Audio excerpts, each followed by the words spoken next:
Yes, good morning, Commissioners and Chair.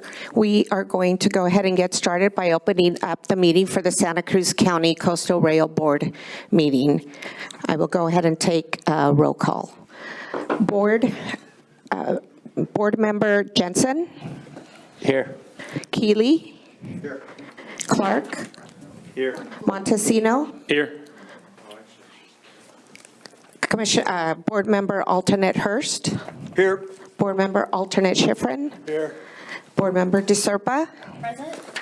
Koenig? Here. Martinez? Downing? Present.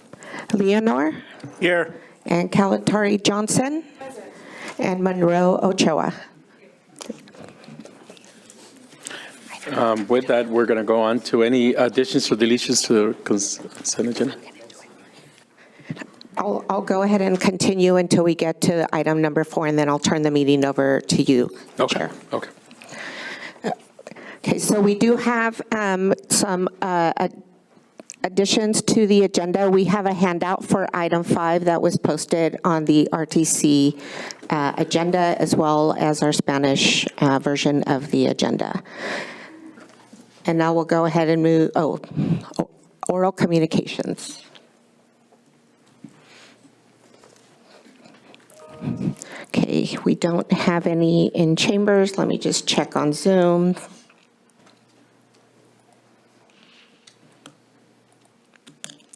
Okay, looks like we do have some speakers on Zoom. Yes. Paula?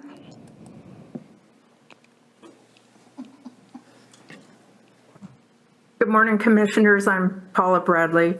Please do not take any actions that would jeopardize our ability to remain competitive in the federal corridor ID program and benefit with 80% funding with a 20% local match for the design, engineering, and environmental work for our rail service. Why is this financial benefit to make the ZPER a reality not being considered in the planning and funding equation? People just keep talking about 4.3 billion, 4.3 billion, the sky-high estimate that includes 30 years of maintenance, contingencies many times more than the standard, and the cost for similar rail service. Please take a look at the hybrid trail project in Humboldt County, for it has highlighted as an option where the rail right-of-way is constrained.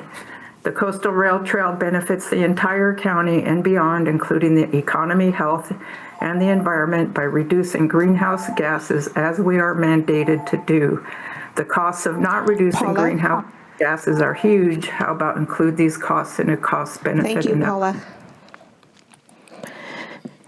Trail now? Hi, this is Brian Peoples with Trail Now. I'm calling in on a concern that Supervisor Cummings added an agenda item at the board meeting, Santa Cruz board meeting, for Santa Cruz County staff, RTC staff, and the Roaring Camp Company to begin negotiations for a tourist train up to Davenport. We opposed it and gave some facts about why it's not possible to do it. Supervisor Cummings pulled that, but we have a concern that that was presented without even going through the RTC. The fact that there's major budget constraints, the idea that you would spend taxpayer money for a private tourist train to Davenport. And we saw a decade ago what a disaster the train was on the west side. And then finally, based off of the existing trail on the Mr. north Peoples, coast. thank you. Michael Saint?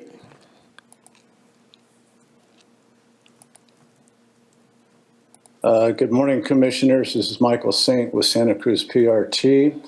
A lot of you will say that PRT is not a proven mass transit system. Buses and trains are proven. In our case, in Santa Cruz County, after all our studies and so-called expert analysis, two things has definitely been proven. Our metro system does not have the capacity or public interest to relieve congestion. Our studies and evaluation of a single track Train with 9 stops will fall well short of the ridership necessary to help relieve our congestion in Santa Cruz County. Yet we continue to spend our taxpayer dollars on these 2 outdated systems. Please think outside the box. A dedicated guideway with high-capacity transit is the only way to ease congestion in Santa Cruz County. Thank you. That was our last speaker, and now we'll move on to the consent agenda. We'll need a motion. Move to approve consent agenda. I'll second. All those in favor? Aye. Okay, that passes. And now I will go ahead and hand off the meeting to Chair Montesino. So with that, we're going to go on to number 5, which is a regular agenda item. It's approve an administration coordination and license agreement with the Santa Cruz County Regional Transportation Commission for the remainder of the freight easement over the Santa Cruz branch line and authorized filings with the Surface Transportation Board for the Santa Cruz County Coastal Rail Trail to serve as designated common carrier for the remainder of the freight easement over the Santa Cruz branch line. Staff report. Thank you. Montesino, Please give us I'll be 1 second. We're going to try to get Monica Martinez promoted to on Zoom. Chair Montesino, I'll be recusing myself due to a Thank you. conflict of interest. Thank you.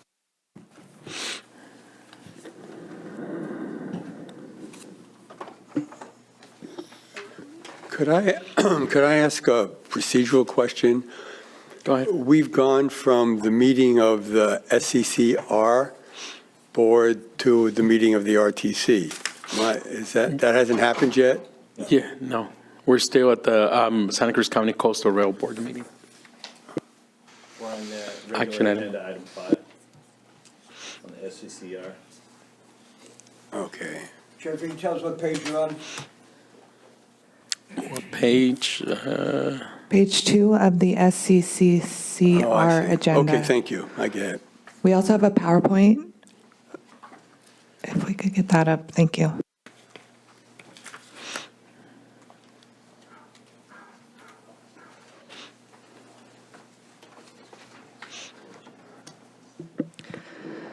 Okay, good morning. Executive Director Sarah Christensen here. I'm going to be presenting this item today. I have a very brief slide deck for you. This item is staff's recommendation to approve an ACL agreement for the remainder freight easement property of the Santa Cruz Branch Rail Line. Next slide. Here's a map of our branch line, 32 miles between Pajaro in North Monterey County and extending up to Davenport. Excuse me, Sarah. Yeah. Sorry, Can we can't get it on see our it. screen here? 'Cause Yeah. Okay, I'll pause.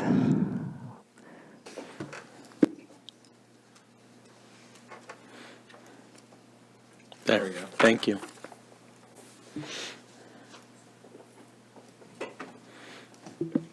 We good? Okay. The southernmost section in blue is the active freight section of the line. It's about 3 miles long between Pajaro and Lee Road. That section, we recently had the ACL agreement with Rock Island Rail approved by the commission, and for the remainder of the line, the red piece, which is the inactive portion of the line, in order for the commission or the Santa Cruz County Coastal Rail and the commission to memorialize the common carrier and regulatory requirements of owning a freight line and having our newest subsidiary act as the common carrier. The RTC must enter into an administration coordination and license agreement with the Santa Cruz County Coastal Rail. And that's the item before you today. Next slide.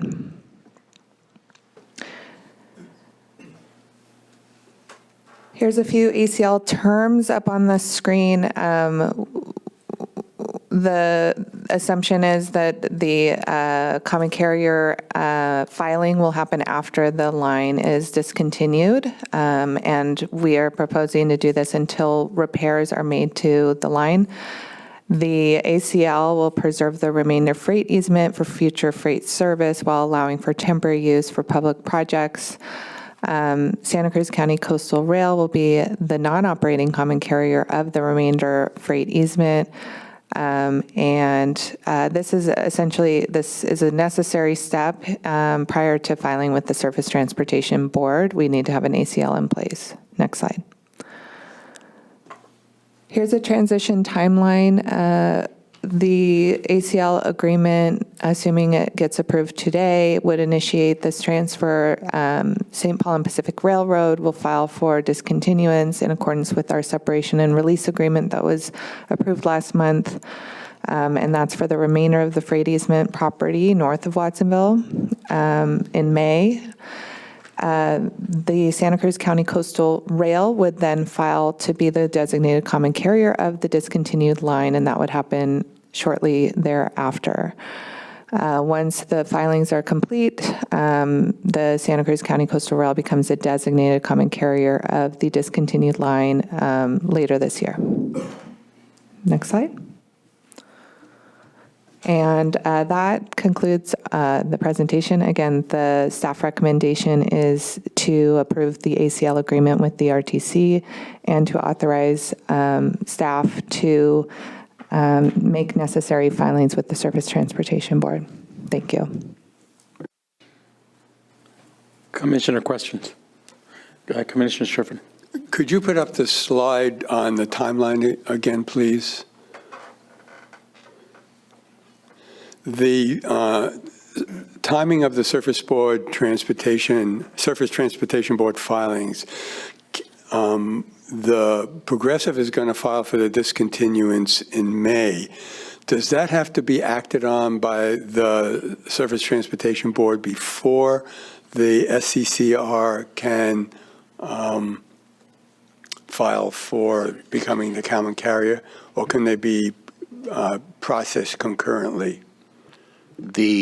It doesn't have to happen, but we would want it to happen because the preference is to have the Coastal Rail Authority take the portion when it's already in discontinued status pursuant to the STB. So if the STB delays on the discontinuance and ends up approving the Coastal Trail Authority being the common carrier, then the Coastal Rail Authority would have to ask for discontinuance. I'm just trying to understand how these things flow That's correct into if one. it happened in that order. But our goal is to get the discontinuance approved first and then be online.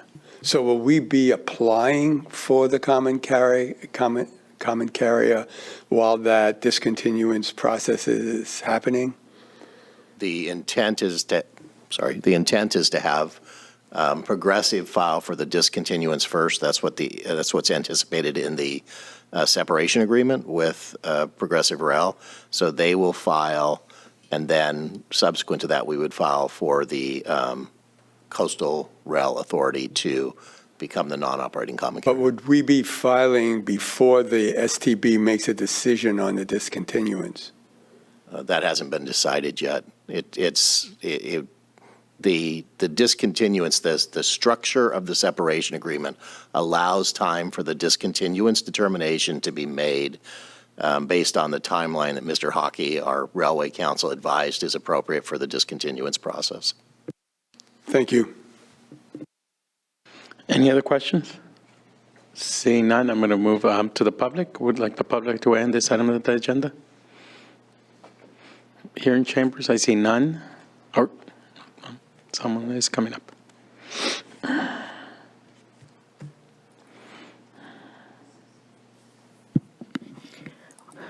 We have one speaker, Brian Peoples.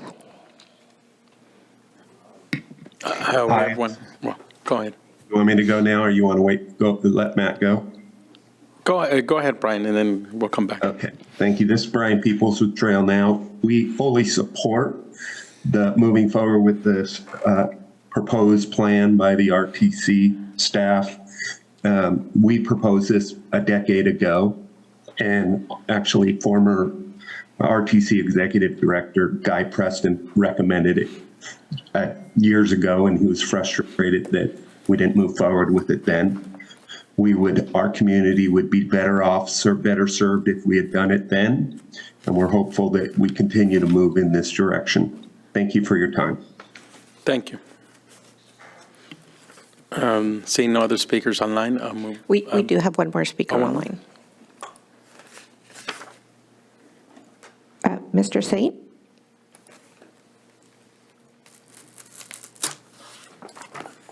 Yeah, thank you. I'm just curious. I kind of understand what's going on here, but there seemed to be some angst about getting this interim trail all started so we don't lose funding and going in that direction versus the ultimate trail.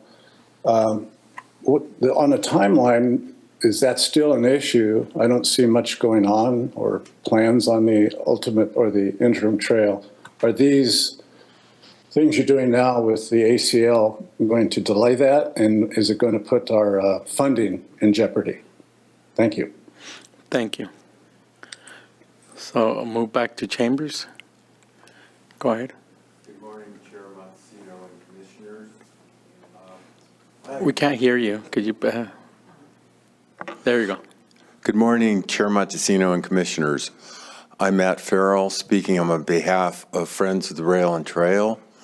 And we just want to restate our adamant opposition to removal of tracks in any portion of the corridor to accommodate a trail-only facility. Thank you very much for your time. Thank you. With that, seeing no one else, I'm bringing it back to Commission. Move the staff recommendation. So it's been moved. Second. And seconded.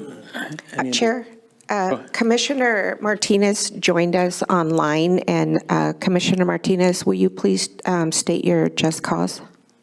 Yes, I'm attending via Just Cause to care for a child. Thank you.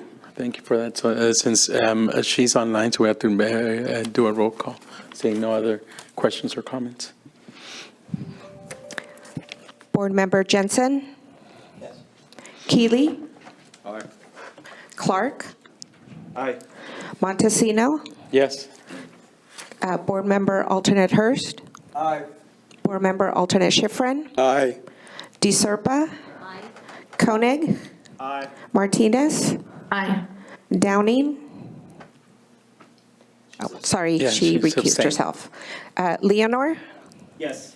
And Kalantari Johnson? Aye. That passes unanimously. Thank you. And with that, that's the end of this meeting. And we'll reconvene when no meetings are scheduled for the Santa Cruz County Coastal Rail at this time. So future meetings will be scheduled as needed. So thank you. And with that, we're going to close that portion off and move on to our Santa Cruz County Regional Transportation Commission meeting. So with that, can I get a roll call?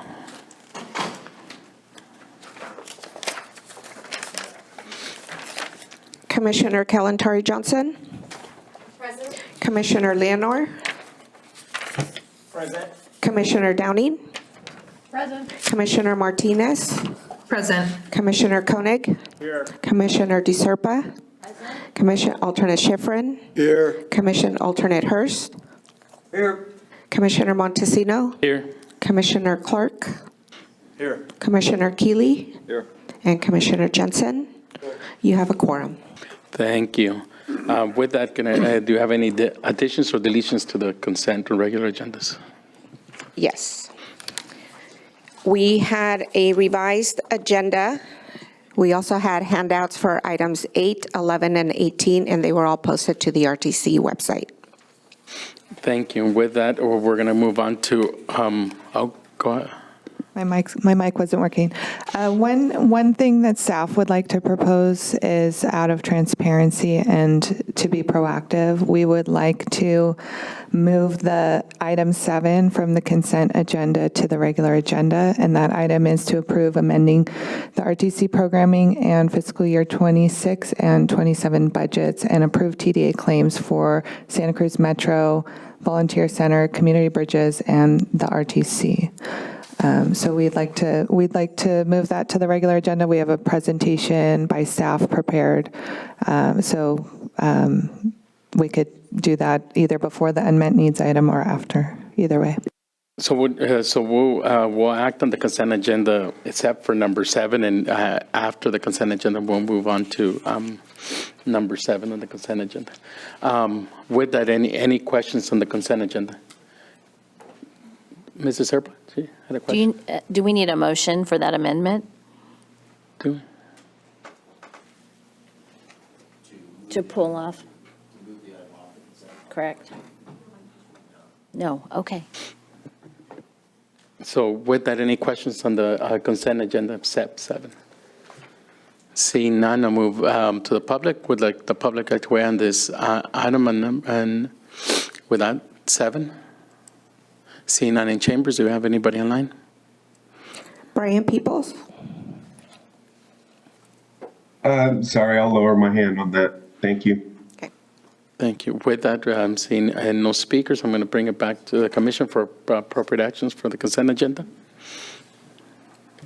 Move to approve the consent agenda.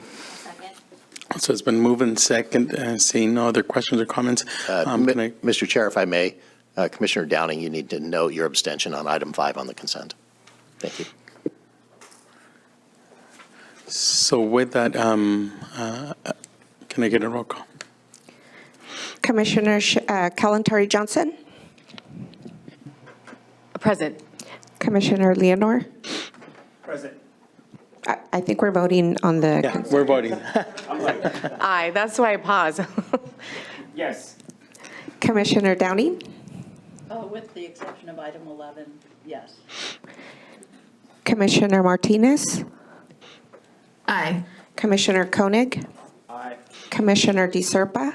Aye. Commission Alternate Schifrin? Aye. Commission Alternate Hurst? Aye. Commissioner Montesino? Yes. Commissioner Clark? Aye. Commissioner Keeley? And Commissioner Jensen? Aye. And that passes unanimously. So with that, we're going to do number 7. That was taken over from consent agenda. So it's just staff report for approving and amending the RTC programming for FY 2025-26 TDA claims.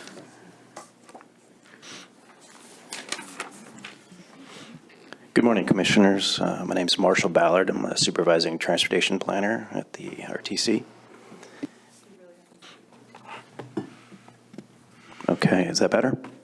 Excellent. So again, my name is Marshall Ballard. I'm a Supervising Transportation Planner with the RTC, and I'd like to present alongside Nisha Singh, our Director of Internal Services, about the Transportation Development Act. Next slide, please. So the TDA was originally signed into law in 1971, and the creation of the regional transportation planning agencies occurred in 1972 as the RTC's birth year. So a big part of this is all centered around the funding streams that create the TDA. The Local Transportation Fund, which is based off of the state sales tax, which is a 7.25% tax. 0.25% of that goes directly to the LTF, or the Local Transportation Fund, which funds the component of the TDA we're really discussing today. The other part is the State Transit Assistance, which is funded through the diesel sales tax. So a few other points to note. The TDA does require a triennial performance audit of RTC, Metro, and Lift Line.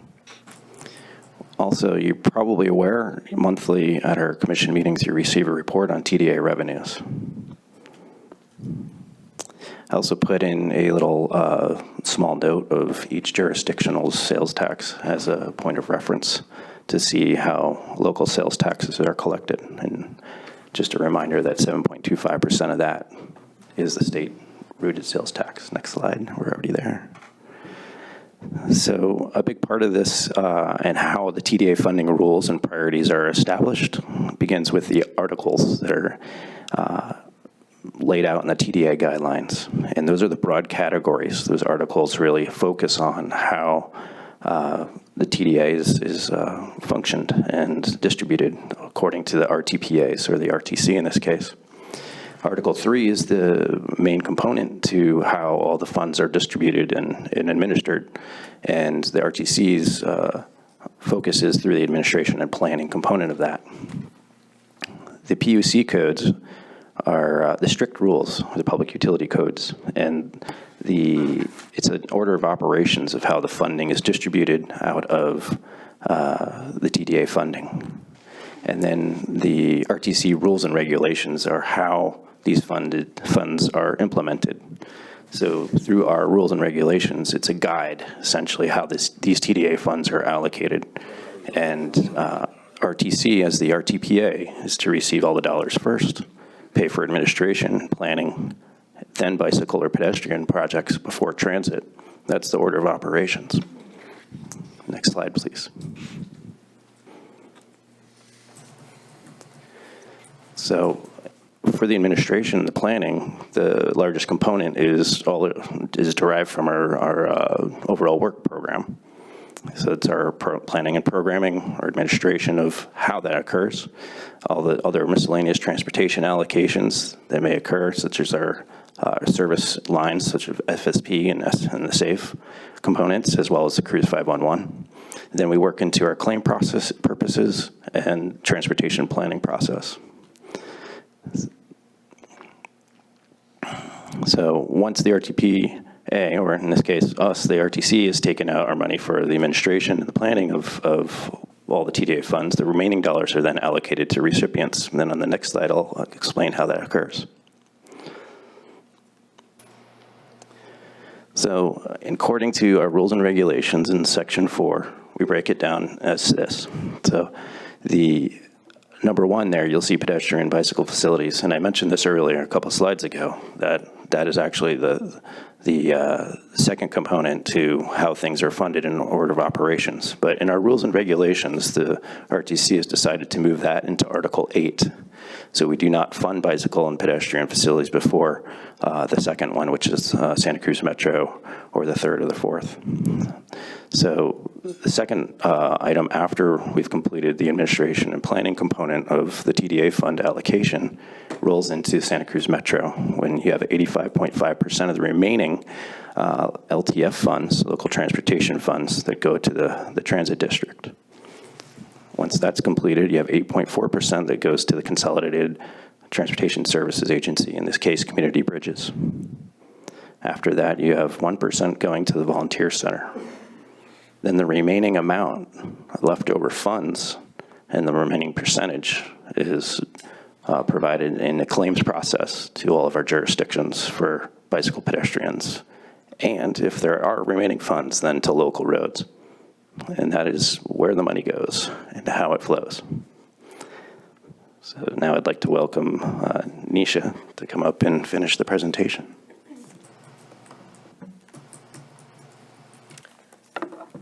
Thank you, Marshall. Good morning, Commissioners. My name is Nisha Singh.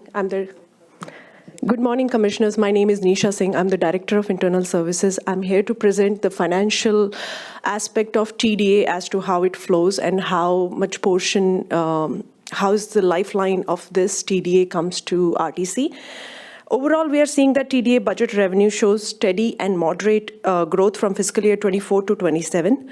The increase aren't dramatic. If you see the column number 3, which is the percent increase from 2.91, and it has dramatically reduced to 0.36% over the last 4 fiscal years. Whereas if you look on the adjacent side, which is Santa Cruz Metro payment, overall, in the last 3 years, they have increased 4.35% allocation over the years. I do recognize that there's a negative 2.75% in fiscal year 27, but overall, if you look the whole picture, then I'm going to address RTC's perspective towards it. So in contrast, Santa Cruz Metro shows moderate movement. There are small changes in fiscal year 24 and 25, and there's a sharp 7% increase in fiscal year 26, followed by a return to a lower level of fiscal year 27. When you look at the 3 years period, overall TDA revenue increased by 3.35%, while Santa Cruz Metro revenue increased by 4.35%. This gives us a clear picture of the overall trend and help us frame the planning going forward.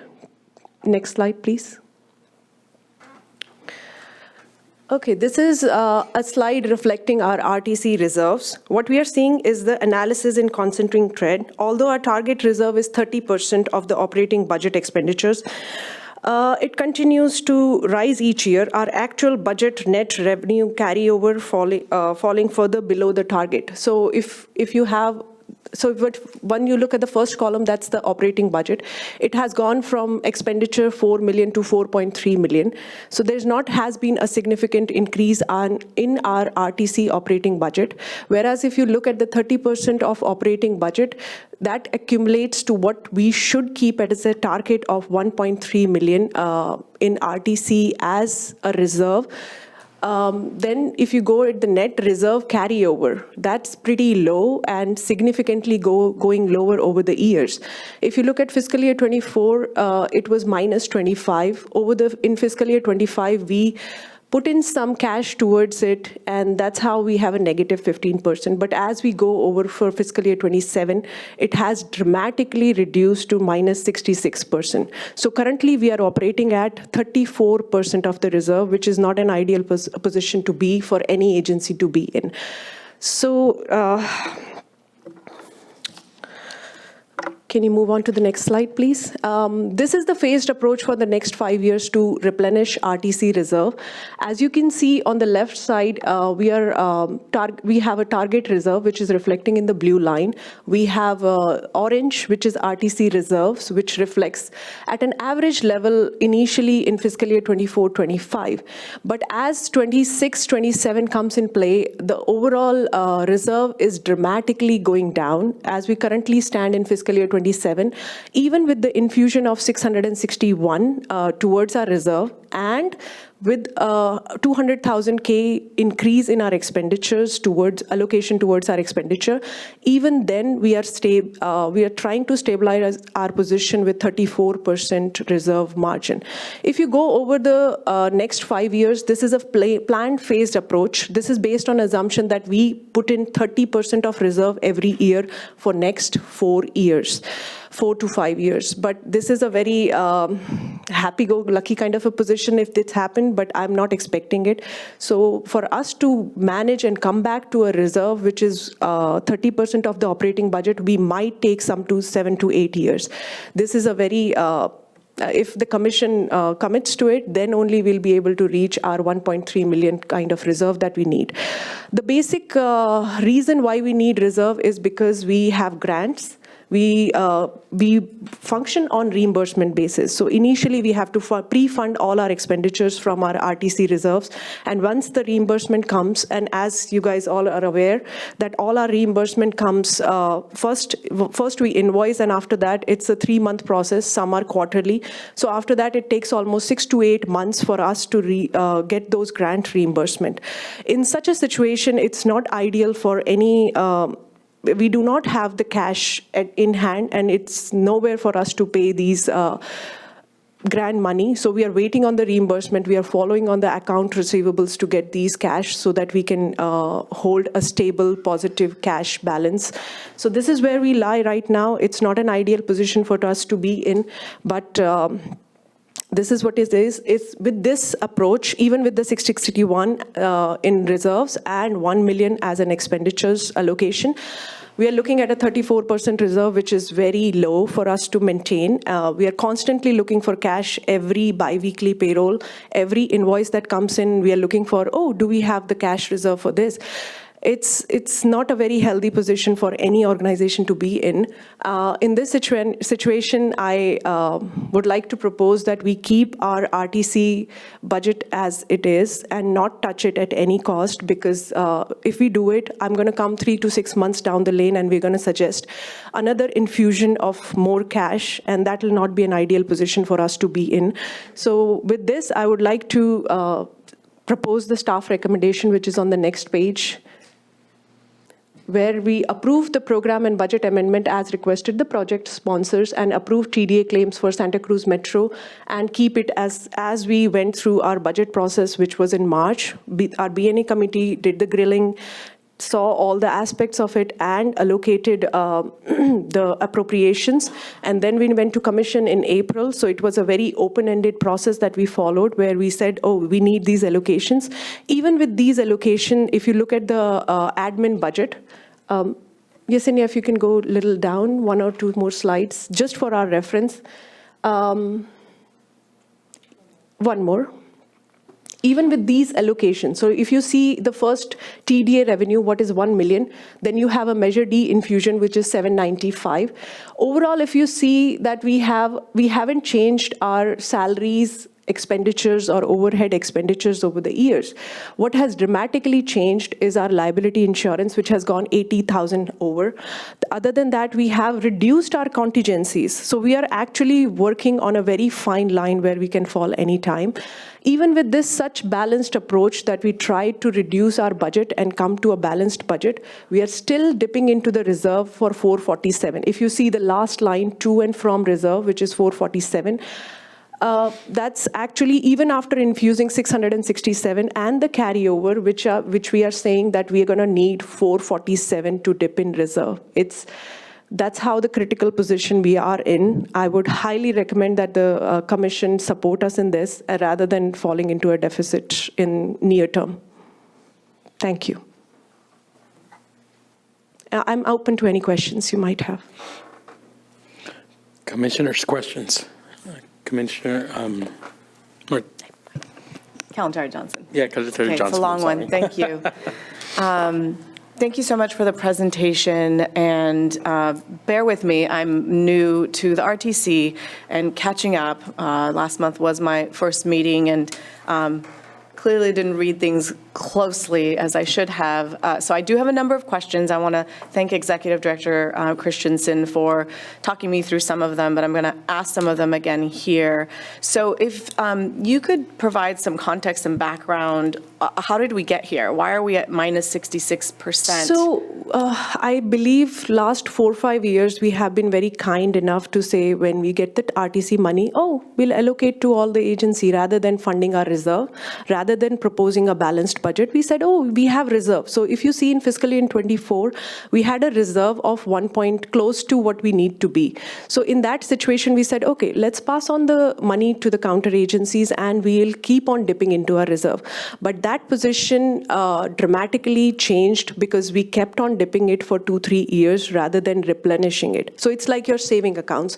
Rather than saying, oh, we're going to earn more, we keep on spending at the same pace and we keep on using our savings. So now we're in a position where we do say, okay, enough is enough. We have to, since the cash flow is so limited and we have grants reimbursement coming in 6, 8, 10 months down the line, we cannot manage this somehow. So may I clarify, then those decisions were decisions of RTC staff and recommended to, there were strategies of RTC staff recommended to the commissioners that the commissioners voted on. Is that accurate? Okay. Not really. If you see fiscal year 25, we have a very good amount of reserve. But if you go into fiscal year 20, last fiscal year, we dipped in really much.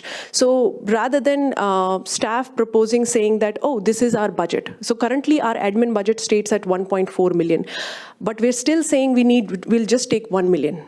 We are dipping into a reserve again, even after we were infusing 666 and we are taking 444. So we are not actually putting anything much towards the reserve. I understand that, but my clarification is that in the past 4 or 5 years that we've gotten to minus 66%, those were strategies and recommendations made by staff that the commission then approved. And now it's a shift in strategy, and you've explained why we need to make that shift very clearly. So I just want to confirm that that's, I yes, think so, okay.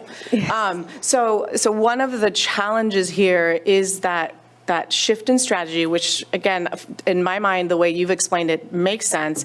It is a huge shift. And from my understanding, and I'm representing the Metro, so I'll speak on from that perspective, there wasn't really a runway to know this shift was coming, to expect this shift, to prepare internally with our own budget for this shift. So that's a challenge. And then I have some other questions as well, and I'll say bear with me again. So No, please. Okay, let's see. So my rudimentary understanding of the TDA is that the TDA funds can be used for planning administration to pay for staffing for TDA and administrating of the TDA, and that is what the Yes. funds will be used for. Okay. Yes. And then the TDA funds that are being recommended to be moved into RTC reserves, is that, let me see if I can understand my own question. Is that a separate RTC reserve? No. Or is it it's the general It's one. RTC reserve? We just have one RTC reserve fund. And that's permitted by TDA yes, policy? Yes. And our staffing cost hasn't changed in prior years. The way we allocate staffing cost is we initially claim it to the RTC and then we reallocate. For example, if I'm an individual, I worked on Measure D, I will claim it towards the Measure D expenditure. So most of our allocations are like that. If an individual is working on a grant, they will claim it against the grant. So there hasn't been any change in from last year to this year in the staffing cost. What has changed is our insurance, our medical cost, so for example, audit. We were, when I came on board, the audit was 20,000 per year. Now it's 46,000, and we went through a process of getting the contract and RFP. So this is a very basic example. It went more than 50% for us. And then lastly, it was health. These are the major cost driving factors that came into play for this increase. And we have been negating these over the last couple of years and saying, oh, we'll dip into reserve, it's fine, let the other agency have. But this time, I think it's time to wake up, otherwise we have a problem. So, and maybe this is a question for Executive Director Christensen. How was this switch in strategy, or was this switch in strategy communicated with the organizations and the claimants ahead of time? Because that's the challenging part. Because everything you're saying, I understand, makes sense. We do not want to be negative 66%. Whoa. Again, how did we get there? But how was this, what was the process in communicating with claimants? Because that's one of the challenging parts. And I'll just finish with, I think my last question here, or concern, is we are replenishing our reserves, as we should, but we are also risking a cut in actual community services while we're replenishing our reserves.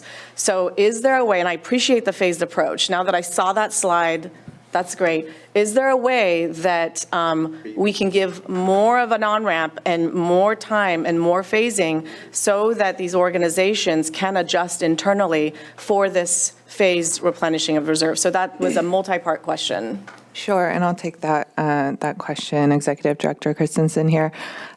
So we do our budget a little bit differently than most agencies do. And the reason is because that we have other agencies locally that depend on funds that we pass through to them. So we actually release our budget early in the year, and we go through the process to review it through our Budget Administration and Personnel Committee meeting. In March, we had a meeting March 12th. This was extensively discussed at the Budget Administration and Personnel Committee meeting this year. And then following that, the Budget Administration Personnel Committee recommended the budget to the Commission for adoption at our last board meeting, April 2nd. So we as staff, are committed to transparency and being proactive and good partners to our recipient agencies. So we take note of the feedback, and we appreciate that.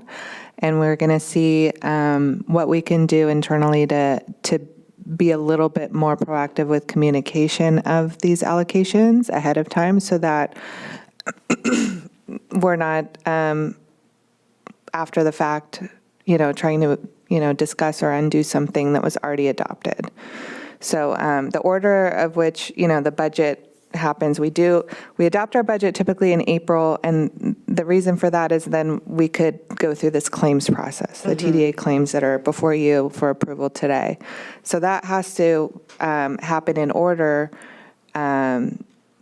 for the recipient agencies to be able to access those funds. And so here we are in May, and we want to get this approved so that the recipient agencies can use the funds starting in the fiscal year, July 1st. What would it look like if the apportionments for the claimants were approved today and we asked that we take a look at the reserves and give it more of an on-ramp? Am I making sense? So stretching out the phased approach from 5 years to a longer period of time, is that what you're suggesting? No. What I'm suggesting is that what would it look like if we moved ahead with the apportionments and approving those, because as you said, agencies need to get paid, but we hold off on the decision on the $661,000 in reserves to see if some of that can go to reserves and some of that can go back to the agencies so that they have more time to adjust their internal budgets. Is that a possibility? Like, what would that do to us as an agency? So technically, if the commission wanted to approve all the TDA claims except for the RTC's TDA claim, that would allow the recipient agencies to start using the funds that were appropriated to them through our budget. Today, the commission can't do any, changes or action. We'd have to bring an item back to the commission that would be, like undoing our budget essentially and reapproving something else. So that would involve, a separate item that would have to be agendized, likely to go on our June 11th RTC meeting agenda. So what options do we have for actions today? Either approve or not approve? Correct. I think, within parameters. I mean, like a wholesale budget amendment, that's not on the agenda. That's not the action. So we'd have to agendize it, right, Steve? Thanks. Sorry, you can take action on the items that are before you today. And as the executive director indicated, if you wanted to reserve or not take action today on the allocation to the RTC, you could reserve that amount. That wouldn't mean that the funds would be allocated to other agencies. It just means it would not be allocated to RTC at this time. I see. Okay.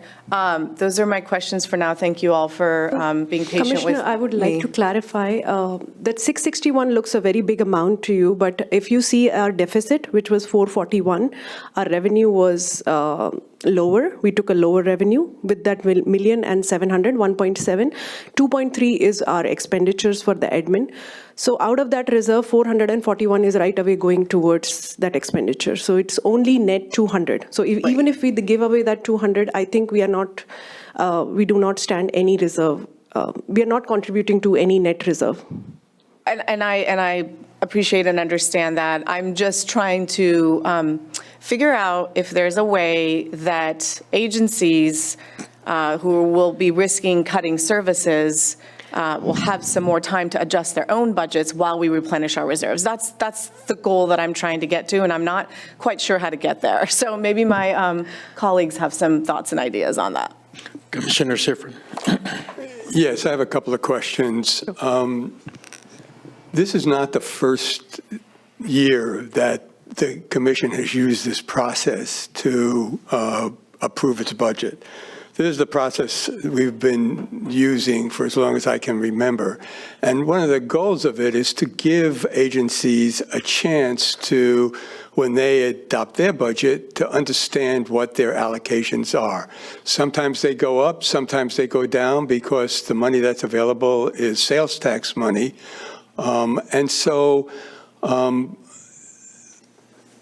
In the past, as I remember, the recipient agencies have played an active role in the budgetary process. They've come to the budget administration personnel meetings. They've showed up at the commission meetings. The Transit District has 5 votes on this commission. The Transit District has been very effective over time in getting the commission to respond to its concerns. And they're usually, it's usually at a point early on when they're understanding where the commission is coming from. I think, as staff has really pointed out, and I appreciate the presentation, this is a pretty dire situation that we're in, where we run the risk of not being able to pay our salaries because of the delay in getting our, as I understand it, there's a delay in getting reimbursements. And if we don't have the money in the reserves, the agency can come to a screeching halt, or its employees can start looking for work elsewhere because they can't count on being paid. So I think this is a very serious situation, and I do think there's a problem that it's a commission caused problem from one way of looking at it is being overly generous in trying to allocate funds to other agencies. But it's not it's not unusual for TDA allocations to get reduced some years because that's the way it works with the economy. So I was surprised. I'm on the Budget Administration Committee, and I actually raised the concern at the committee of not using, not putting all the money that was recommended in the reserves, but giving more money to the transit, to the recipient, all the recipient agencies. And I was beaten around the head with explanations about why this was not a responsible thing to do. And ultimately, I voted with, as part of a unanimous vote, to recommend the budget as was recommended. So I think all the recipients had, starting in March, information that was publicly available to them to adjust their budgets to recommend, deal with this a reduction in revenue. It's that, I mean, there's those agendas, as you know, are publicly available in advance, and there's that. So I guess that wasn't a question as much as that, unless I understood the situation incorrectly. But I did have a question regarding the allocation of TDA revenues, because the slideshow showed the allocations under the various code sections. And my question is, where it shows that 85%, 85 point something percent of the TDA after administration goes to the transit district, is that in the law? Or is that in the commission's regulations? Yes.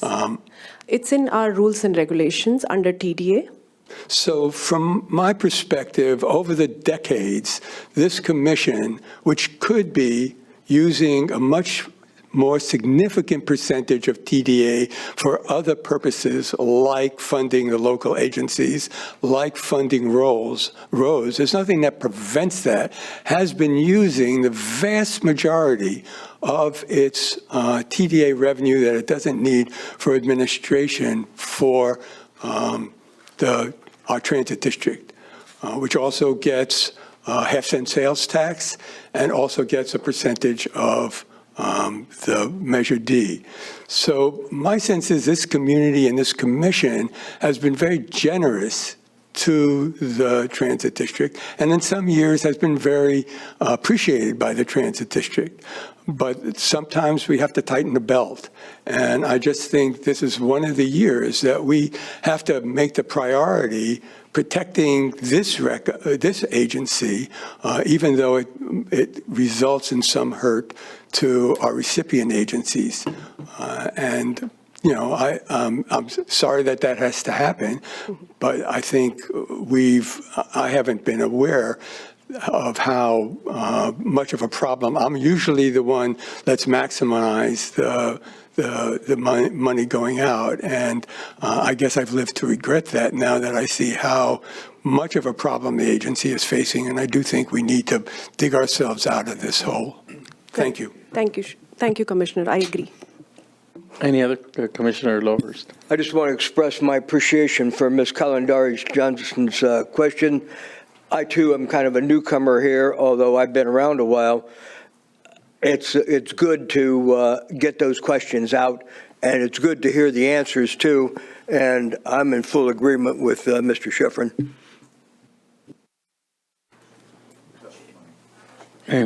Seeing no other questions, Secretary Johnson. Thank you. Appreciate the comments, Commissioner Schifrin. I think I will just reiterate, when we're talking about a $250,000 to an agency, yes, the agendas are out publicly, but when we're talking about $250,000 to an agency, or any amount for that matter, because, you know, $25,000 to a nonprofit is a lot of money. I think we can perhaps find some other ways to be more proactive in working with our partner agencies so that they are prepared moving forward. And maybe that happened. Again, I don't maybe have all the information, but thank you. Commissioner Jensen. Yeah, I just have a couple questions and some comments that I've heard today. And I just want to make sure I've heard them correctly. So with this lack of reserves, the RTC is looking at potentially not being able to pay their bills, and also that I heard that on weekly or biweekly basis, you're chasing cash to pay bills? Not right now, but 6 months down the lane, because we have a process of getting reimbursed from the grants. Most of the grants come in quarterly basis. They say, oh, keep on paying your invoices after 3 months, submit an invoice, and then they take 3 to 6 months to reimburse those invoices. So there's a cash flow coming in and going out at the same time, but the cash flow going out is at a much higher pace. So that's the reason, 3 to 6 months, that's what I'm looking if we do not do this. And is that an RTC issue with the turnaround time on getting the grant money in? We are very proactive. Currently, our accounts receivable individual is very on all these grants, and we are trying to compile even before the quarter is over. We are ready with our invoices to bill those grants and get that money. Since our reserve is at such a low level, that's another problem that we are trying to borrow cash from some other end. Okay. My next question is regarding staffing. I've heard other commissioners talk about what effect it will have on the other agencies. We talked just about building reserves, but does it have any effect on the RTC present staffing levels? I know there's ongoing staffing changes and additions. Does that affect that, or is it all reserves? If we do not put in, maybe it'll affect in the next year. But overall, if you talk about the staffing cost increment from over the last year to this year, is not, there's no increment in admin cost for staffing. The overall cost that has increases is other factors that I mentioned in the earlier time. But yes, if we continue with this same proactive approach, we might not be able to deliver our projects, and it'll hamper our operations. Okay. Just another question, if you don't mind. Regarding the funding for the reserves, if we fall below and at the tracking we're going, is that put us in jeopardy of losing any grants, or is it just extend the time frame of us being able to produce the work? Usually the grants are funded at 80%, 20% is the local share. So we have to come up with that money somehow, otherwise we tend to lose those grants, yes. And so do we have a projection what grants could be lost if we? Not currently, no, we do not. I haven't done that projection as of now. It might be interesting to look at, I don't know what direction the commission is going to go, but, if that drop-off is, what is our potential loss if we're not? Currently, we have already been allocated. Every year, we get allocated for different grants, and we apply for them. And we try to make sure that we have sufficient funding in our budget so that we can meet that 20% appropriation. Okay, I know one of the agencies reached out to me and talked to me briefly about what these resulting cuts could look like. Have we heard what that looks like from Metro? I cannot talk on other agencies' behalf. I'm not aware. Not specifically, but I believe staff from Metro is here. If they want to elaborate, Corey Aldridge, the general manager for Santa Cruz Metro. Maybe I'll be picked up on comments, but I was just wondering what that looks like. So that's all my questions. Thank you. Thank you, Commissioner Clark. Yeah, thank you. Good morning, and thank you for that presentation. Just a couple questions here on reserve amounts. Is there a mandated TDA reserve amount that's mandated to us through legislature?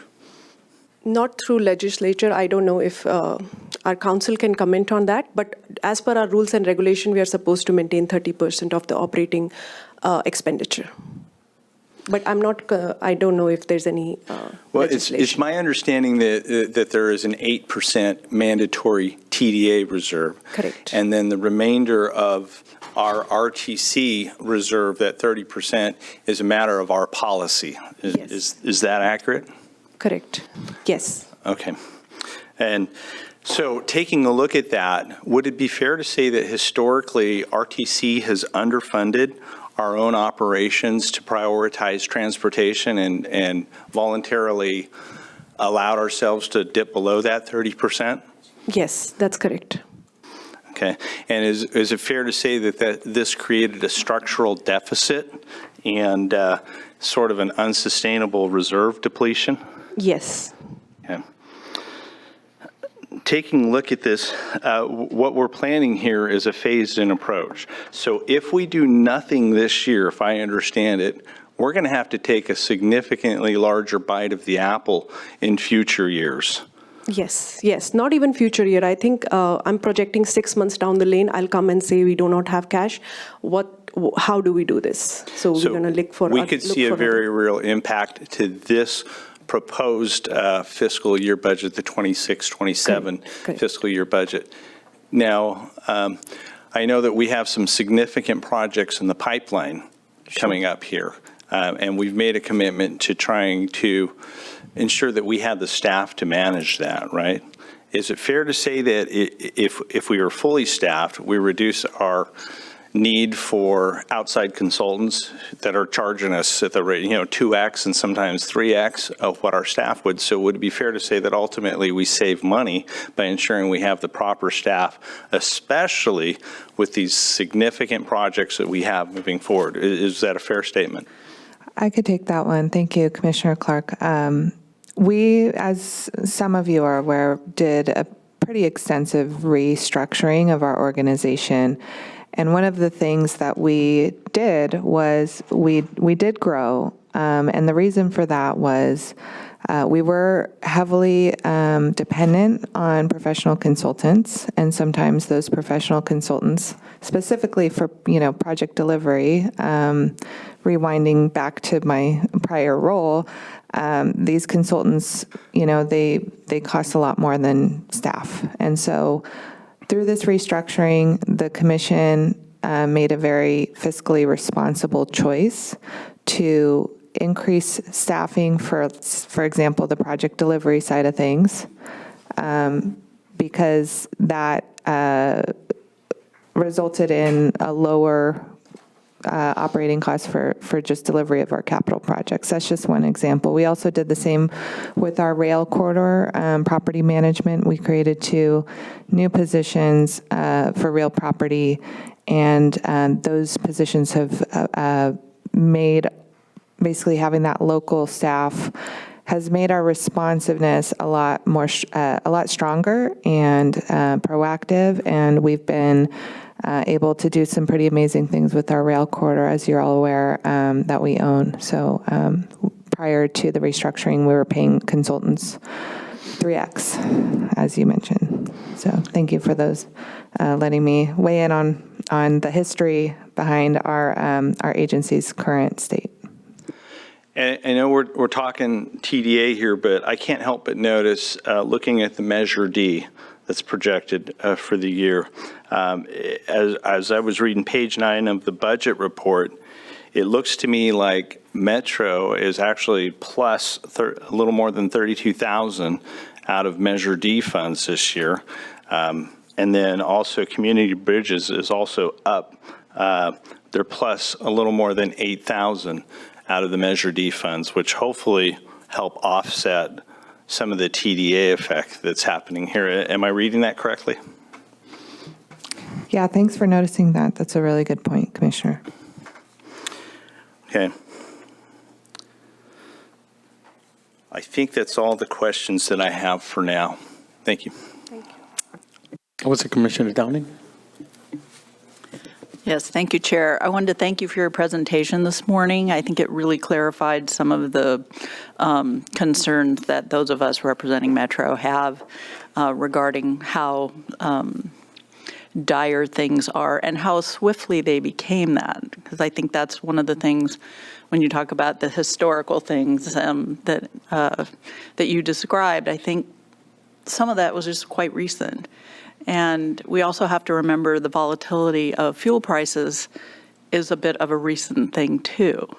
I mean, since February and March. So a lot of things came together at once in a horrible way. And it is unfortunate that we are where we are now. So I also wanted to thank Commissioner Kalantari-Johnson for bringing all of our questions. We had a lot, but we tasked you with them, so thank you. And I also appreciate the other commissioners' comments. We are stuck, but thank you for your time and your work on this, because it was really important. I just want to say that we know that you're communicating and being as transparent as possible. I just encourage you to keep doing that, especially with Metro staff, so that we're not, trying to figure out a way to make up that difference. So thank you. Any other commissioners? Commissioner Koenig.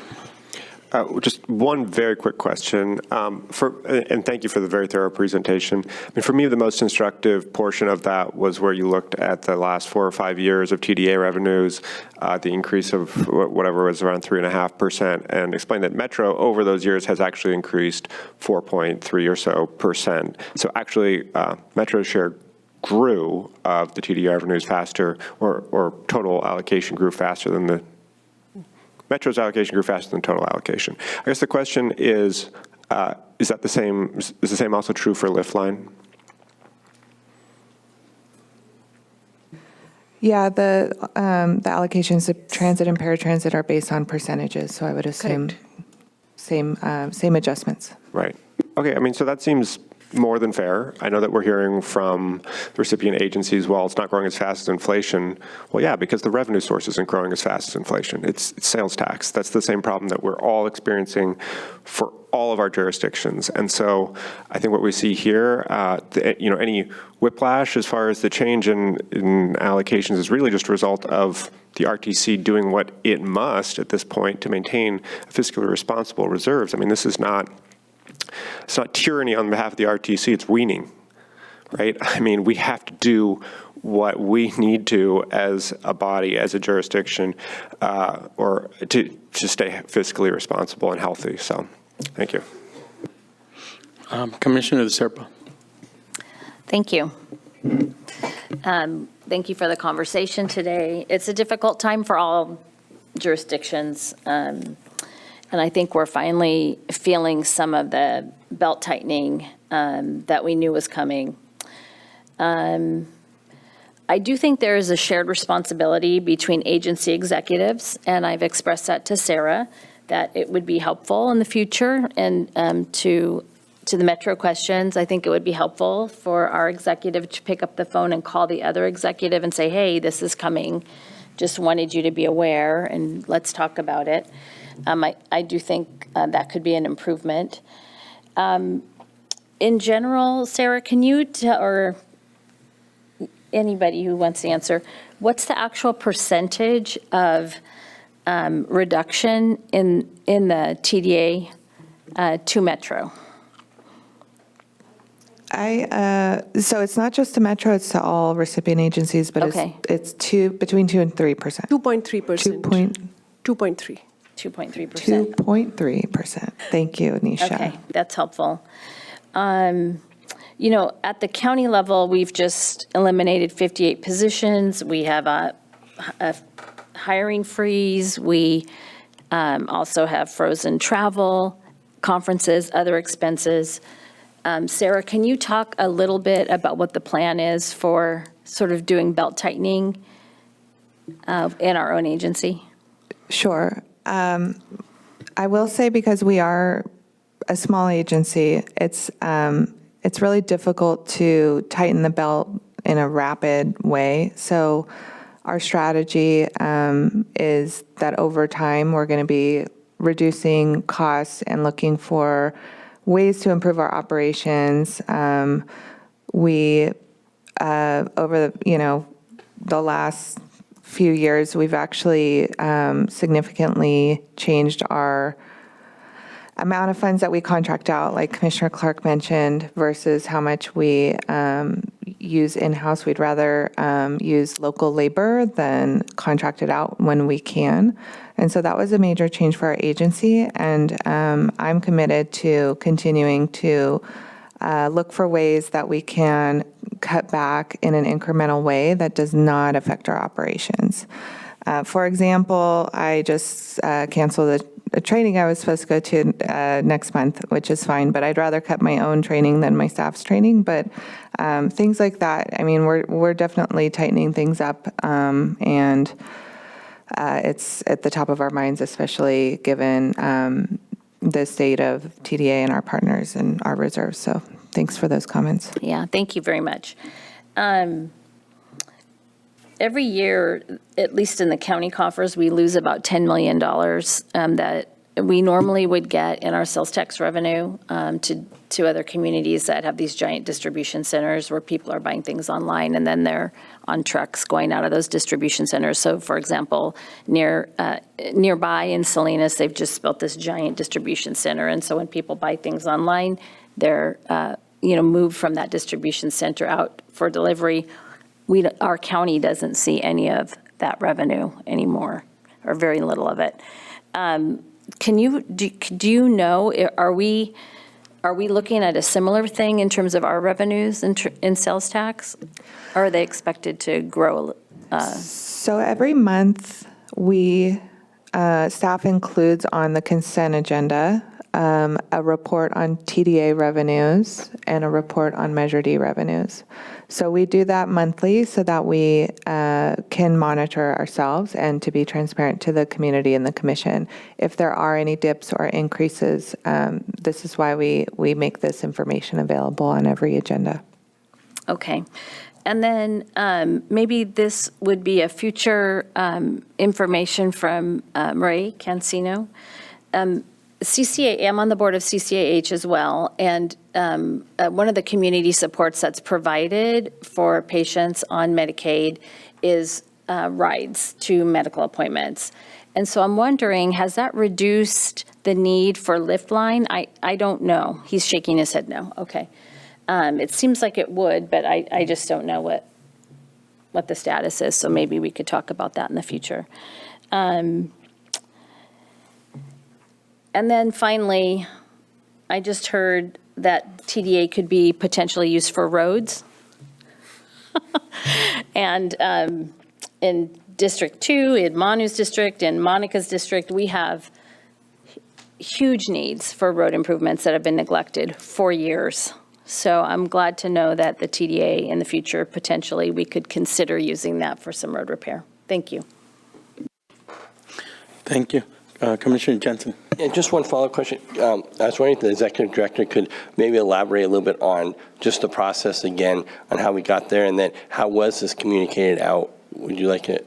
Maybe we can take it all the way back through the budget subcommittee to how our vote went, and then what steps you took in communicating this. Right. So everything we do is, available to the public. The Budget Administration Personnel Committee meetings are Brown Act meetings. We have members of the public who join. We have partner agencies who join.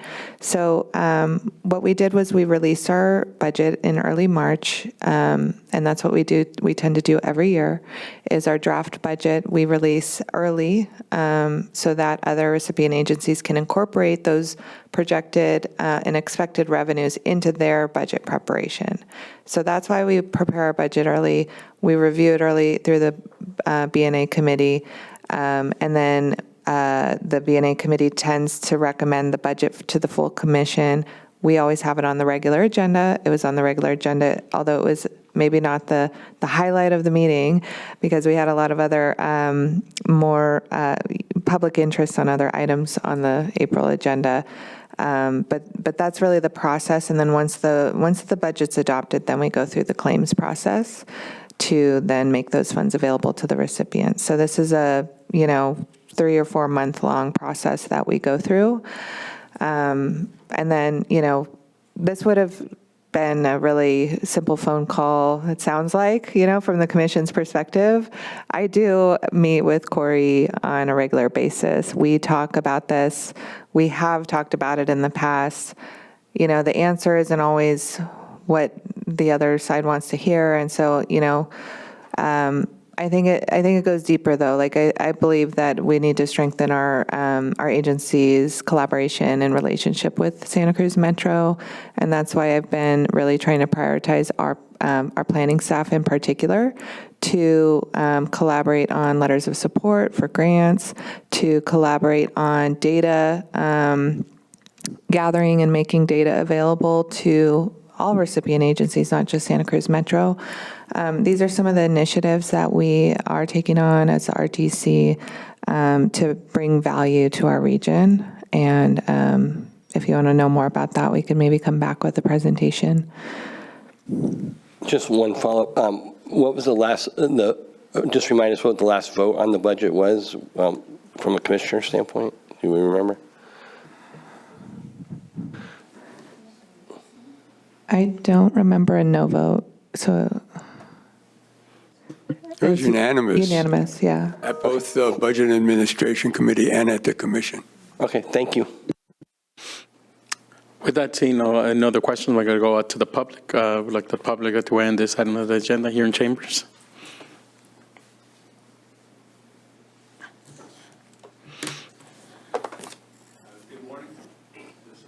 No. There we go. Okay, we talk really close to it. Hi, my name is Corey Aldridge. I am the CEO and General Manager at Santa Cruz Metro.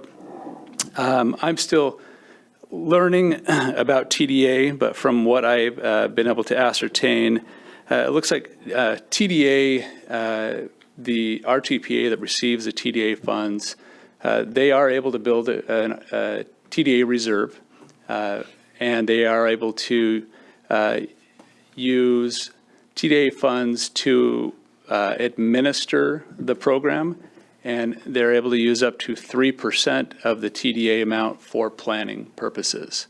And that's what's allowed within there. One of the other requirements in there is that they advise the claimants of the allocation. And bearing it in the budget is not advising the claimants. So for Santa Cruz Metro and for Community Bridges Lift Line to only learn about this and discover it at the last TAC meeting, there was not transparency there. Thank you. And I don't know what's been done in past years, but for us at Santa Cruz Metro, we began our budgeting process back in January. Thank you. And so we planned for this money, and to have it being reduced without being notified of that, that's an issue. Okay. Could I ask a question, please, to Mr. Aldridge? What's the total size of the Metro budget this last year? The size of the budget was roughly 80 million. 80, I thought it was 87, okay. How much of that? 7, but roughly 80, so. How much of that is local sales tax, the half-cent sales tax? 26 million of that is the half-cent sales tax. And how much is it, is the amount from Measure D? I believe it's 4 million. And even based on the proposed RTC budget, how much will the transit district be receiving in TDA funding in 26-27? I don't know the exact amount. I know what it's being reduced by. And how much is that? If we go with baseline, it's roughly 250,000. If we look at historically when additional funds have been received, we would have received roughly 650,000. So it's $250,000 less than it was last year, is that? That is correct. So that is like 0.3% of your $80+ million budget, is that not correct? If that's the math, I can't do that Okay, well, math in my thank you. head that quickly, but yeah. Thank you. Thank you. Commissioner, I can answer that question. 9.5 million was the last year allocation towards Santa Cruz Metro. This year is 9.3, so there's a dip of 250,000, close to, approx. Thank you. Thank you.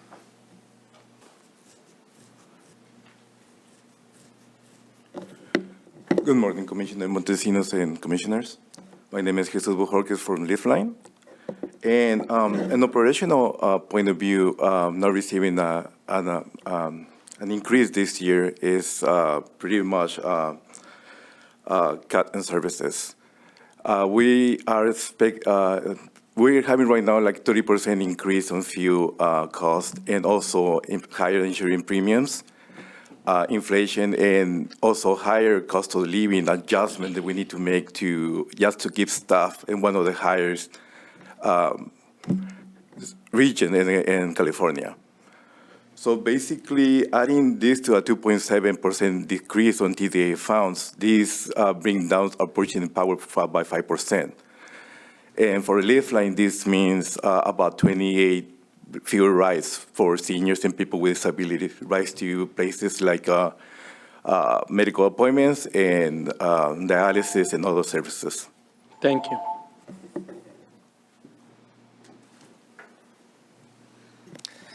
Hello, Commission. Tony Nunez, Marketing and Communications Director for Community Bridges. I'm here today just to thank you for your work on the budget and also to bring up some of the concerns that all of you have brought up today about the actual impact to service. I think we can all understand that this is a difficult time for budgets across the government sector, and those downward impacts of cuts and reductions are going to have many detrimental impacts on the people who rely on these services. That's seniors, that's veterans, that's people who are trying to get to medical appointments, and people who go and benefit from the services that you provide. I think transportation, especially for elderly folks and people with disabilities, is one of those issues of which goes a lot of times unspoken for, and the TDA funds are one of those things, one of the few funding sources of which puts that in the focus, and I appreciate the RTC for doing that. We sent a letter earlier a few weeks ago, our request in there for the 3% increase with the replenishment of the RTC reserves is in there as well, and we see that as a win-win, so please read the letter. Thank you. Hi, good morning, Chair and Commissioners. My name is Nadia Noriega. I'm the Operations Manager for Lifeline. Can you hear me? Yeah. Okay. This might sound repetitive, but it's really a big concern, especially as being a nonprofit organization. It does take a really big hit. It's more than, it's not just the 2.7%, it's actually more of a 5% because of the labor, fuel, and all of the increases that we're facing this year. And it is gonna, the estimate lost would be 2,800 rides for the community that it's actually in great need of transportation to medical appointments, essential services, social services, and we want you to reconsider this whole budget proposal, and thank you for your time. Thank you. Good morning, Ray Canciano, CEO, Community Bridges. So since we only got a minute, I wasn't going to speak, but now I'm going to have to take on because what was left off is that you guys are making a very simple choice. Put money in reserves or cut services. It's really as simple as that. And right now, the choice that I'm hearing a lot of people at the dais really talk about is the importance of reserves, right? But is that important of a ride, of not getting people to and from? Is that really the core mission of this organization, is to put money away? You know, I understand the fiscal sustainability component of it all, but in this time, really, when the federal government's going after specific programs, older adults and people with disabilities, is that really what you want to stand on? Is this the time to put those money in reserves there, especially when you have a alternative in front of you that you can actually do some level of inflation to existing resources and funding to keep services going and still put money in your reserves? And the numbers need to be checked. It's 2.7%, not 2.3. So it's really important that at this conversation, the numbers are accurate. Thank you. With that, saying nobody else in chambers, anybody online? Yes. Brian Peoples? Hi, this is Brian Peoples with Trail Now. First of all, I'd like to thank Sarah for pulling this out of consent. She's leading by example. And so great job, Sarah, for bringing forward this to the organization. It is a concern, I would say, of how past spending has been made. There's likelihood that maybe you, because of the details of that requirements on how you spend it. And most importantly, I think reality's starting to hit you that you need to start spending the money appropriately. Stop doing your train studies, stop spending money on unrealistic transit plans. I always will tell you, you need to start pretending like it's your money, because in the past you have not operated that way, and now we're beginning to go into the hole that you've dug. So thank you for your time. Thank you. Michael Saint?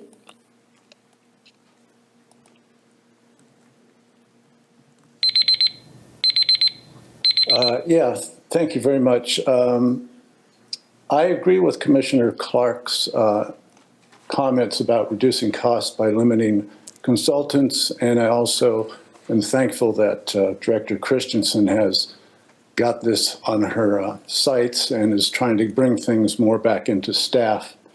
Going out and getting consultants is extremely expensive. This probably could be a future thing to continue. The one thing missing on that is also to look to your citizens for help.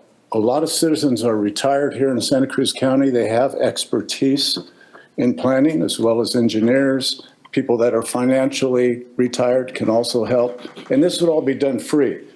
Our entity, 3C Energy, did something very similar, which did not cost them a dime, and they formed a Citizens Advisory Council to work with staff on preparing the future plans of the transportation.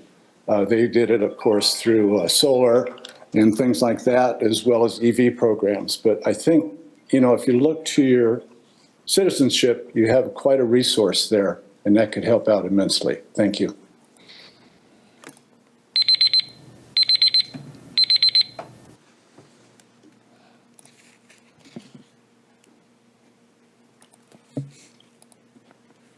Doug Underhill?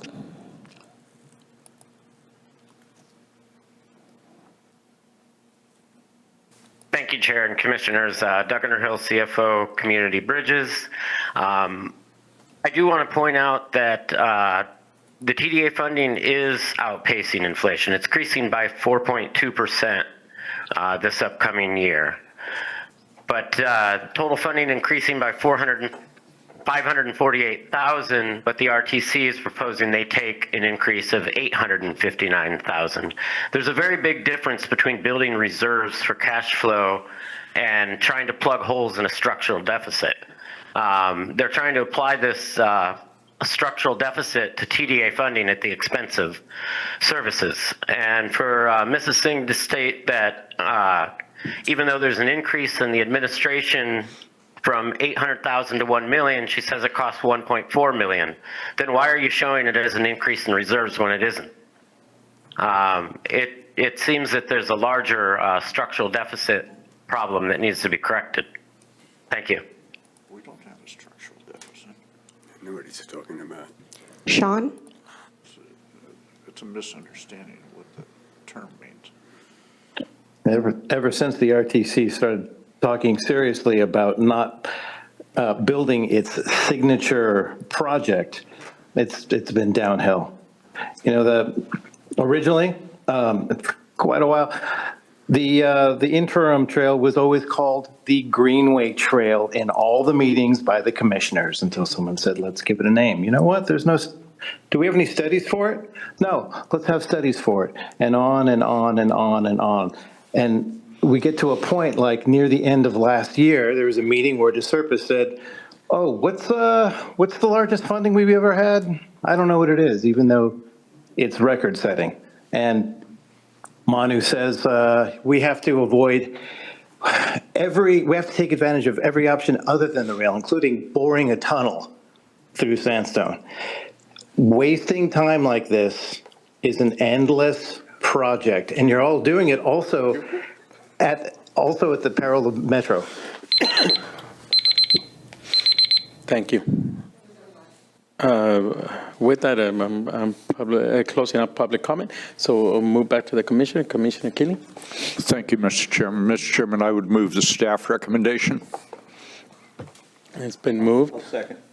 Mr. Chairman, thank you. I think that the folks who are asking us to consider a different kind of allocation than was adopted by this body in our budget actions earlier this calendar year, I think this is a case of where you stand depends on where you sit.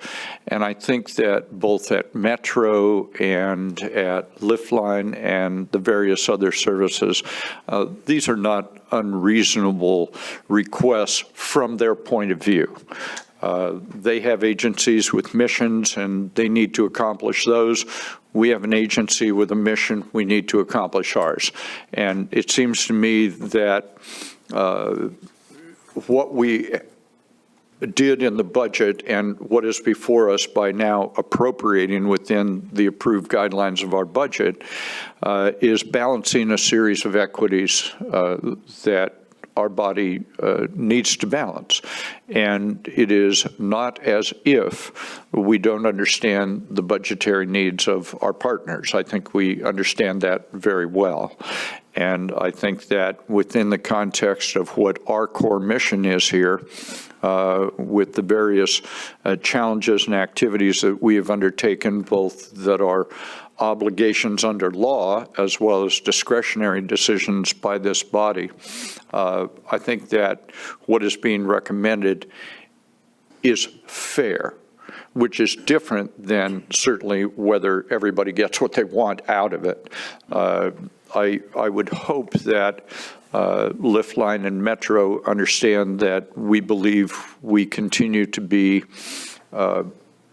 valued, predictable partners, given what comes our way with respect to TDA funding, what the challenges are for those dollars, and what this agency does to balance the various equities. So I think that I understand the other partners who would like us to appropriate somewhat differently.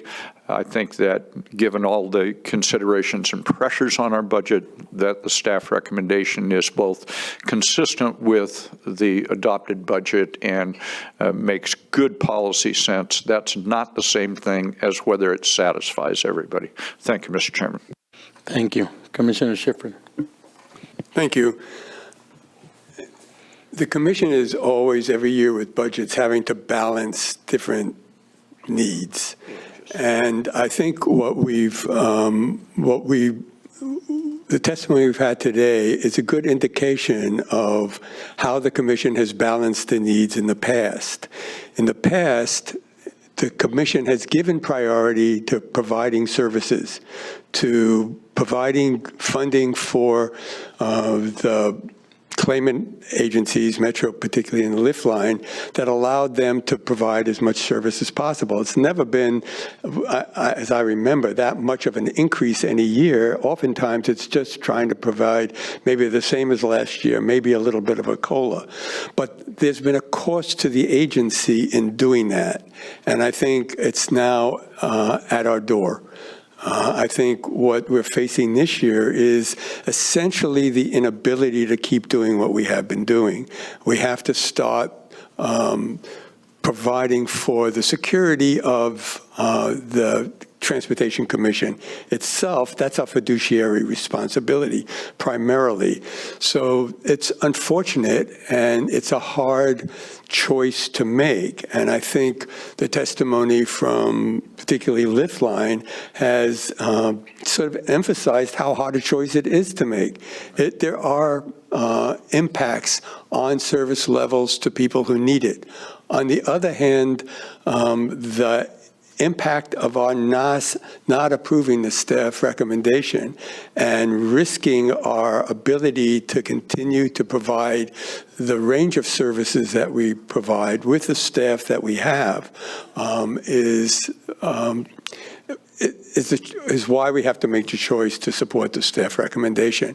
And, I hope in the future that by going along the way of continuing to build our agency security, we are able to increase allocations to both the transit district and the lift line will be possible. We don't control that because we don't control what the economy is going to do. We don't control what the auditor is going to tell us at the beginning of the year about what our allocation is going to be. As I said before, I think over time, this commission has been very generous to both the transit district and to Liftline in supporting these very needed services in the community. But we can no longer, it seems clear, continue to do that at the cost of threatening the very viability of our own agency. Thank you. Thank you. And, I would like to concur, what Commissioner Schifrin said. A lot of his points were very well taken. But we also, want to remind the commission that we made conscious decisions that got us here. We move from, and we'll talk about the commissioner's report, is like we move the agency from Pacific Avenue to another Pacific Avenue location, which, the lease is astronomical to be in the downtown, which we don't need to be in downtown.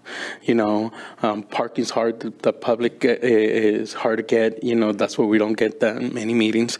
But also then we did the restructuring, which we value needed for the agency, but, at a cost that weren't, in my view, budgeted, It was just thought of as we're growing and we'll take them off as TDEA as we go. But I think, that as we go along, we cannot do that.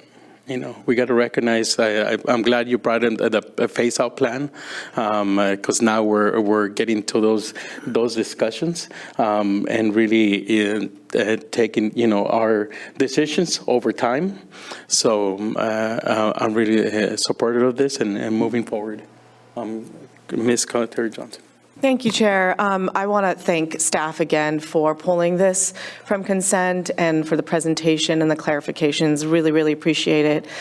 This is a really significant shift from what I'm understanding from prioritizing services to prioritizing the fiscal and operational health of this agency. And I understand and get that. And I don't think that there was enough adequate communication with some of the agencies that will be impacted. So we'll lessons learned and we'll do things differently in the future. But I don't think I can support this motion as it stands when there is a risk of losing services because along the process, we didn't inform the agencies adequately. So again, appreciate the work, appreciate the work of my colleagues on the committee. Like I said, I'm new, and so maybe next year I'll have an opportunity to participate more fully, but I won't be able to support this motion. Thank you. Thank you. Commissioner Clark. Thank you, Chair. There we go. All right, we're on the air. First, I just want to acknowledge the essential role that Metro and Community Bridges plays. Serving on the Area Agency for Aging, I have a deep appreciation for the services that you provide and the value that you bring to this community. But this proposal isn't about taking away services from those who need it. It's about ensuring the long-term stability of the system that funds and supports them. RTC has underfunded our own core operations and functions for years to dedicate those funds and those finances to transit and transportation. And now we're at a point where careful, phased adjustment is needed to avoid a much larger disruption in the future. The approach before us is measured, it's gradual, and it's designed specifically to limit near-term impacts. I think that there's room for continued dialogue and collaboration, but I also believe this plan reflects a responsible path forward that protects all of our shared interests over the long term. Thank you. Thank you.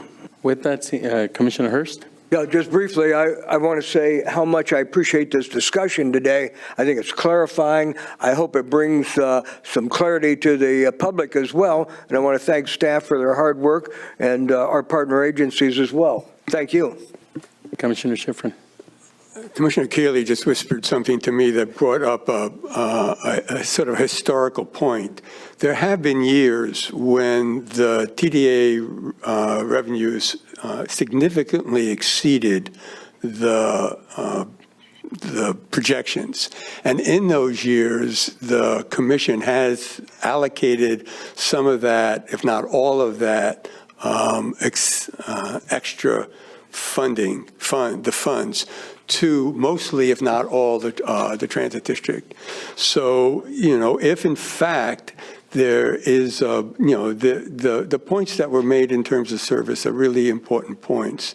And I think there's, certainly I hear on the commission, a willingness to, if there is the potential of restoring some of the money that's lost through extra TDA revenue, while the choice might be to put some of it into reserves, there is going to be a very strong argument, I think, and I assume the member agency, the claimants, will make those arguments that funding should go to them. So it may, I know it's a disappointment, and but I think it is the correct thing for us to do. Thank you. Thank you. With that, seeing no other commissioners, I'll move for roll call. Commissioner Jensen? Aye. Commissioner Keeley? Aye. Commissioner Clark? Aye. Commissioner Montesino? Yes. Commission Alternate Hurst? Aye. Commission Alternate Schifrin? Aye. Commissioner DeSerpa? Aye. Commissioner Koenig? Aye. Commissioner Martinez? Aye. Commissioner Downey?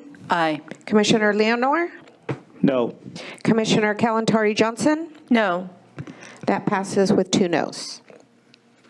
Thank you. And we'll move to our regular agenda item, Commissioner's report. One thing that I've been talking to the executive director and team is to bring a report out to see, as we just talked about, our location, our office location being in downtown Santa Cruz, and what that potential, savings, or just a report of an assessment. We did a restructuring. We did, the agency has grown. I want to see, a report about, in future years, different location and what our needs are, and a potential location. Like, it's not going to come in a day, but it is something to work towards. We'd welcome you all in Scotts Valley anytime. So, come on down. Thank or you. Up. Any other commissioners report? Seeing none, we'll move on to director's report.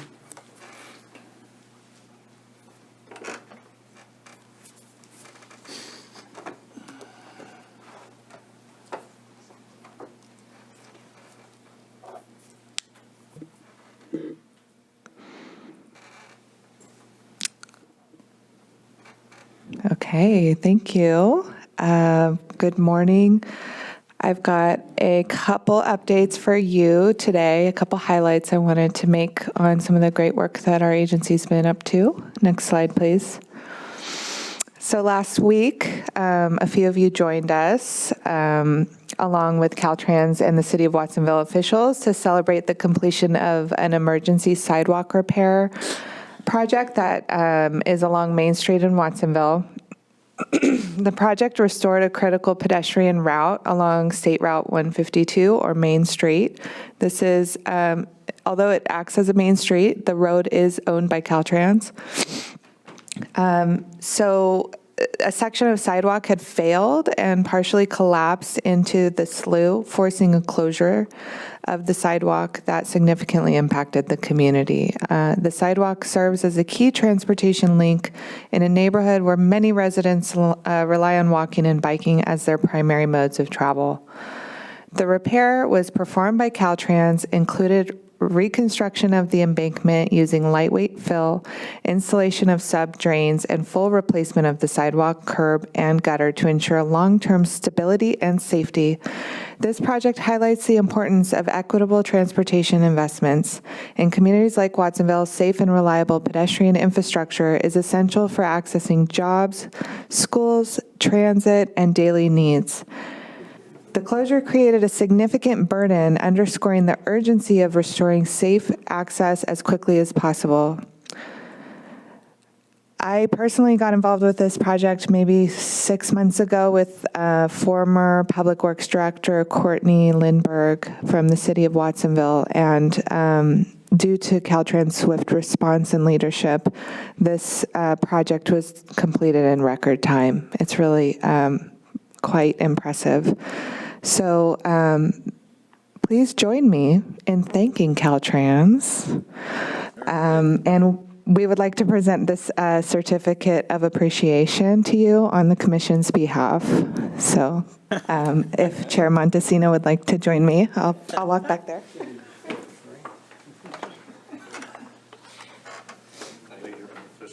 First meeting and you already got an award. Yeah, look at that.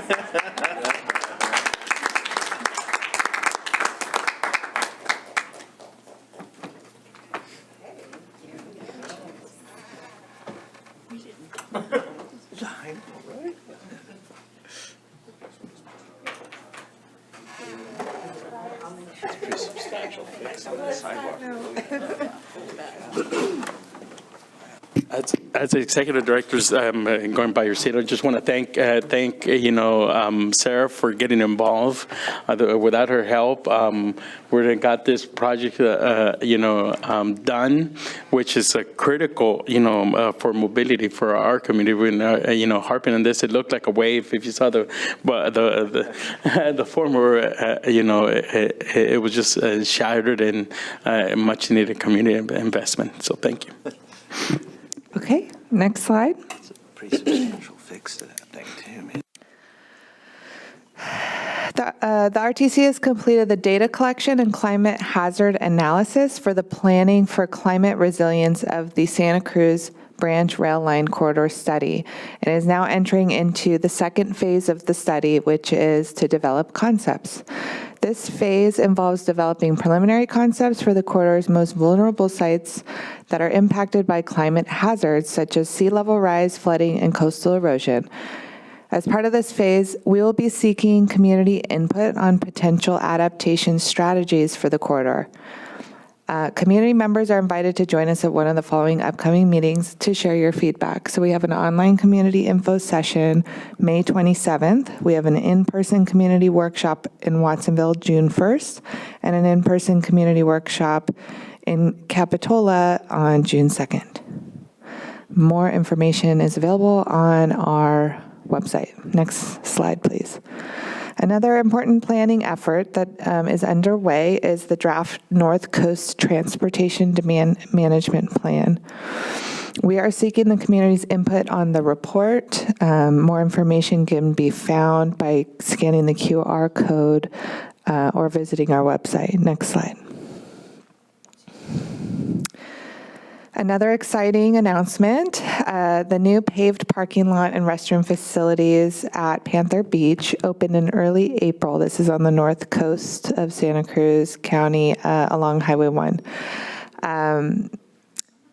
Let's see here. We're planning to have a ribbon cutting community celebration for the opening on May 20th at 4 p.m.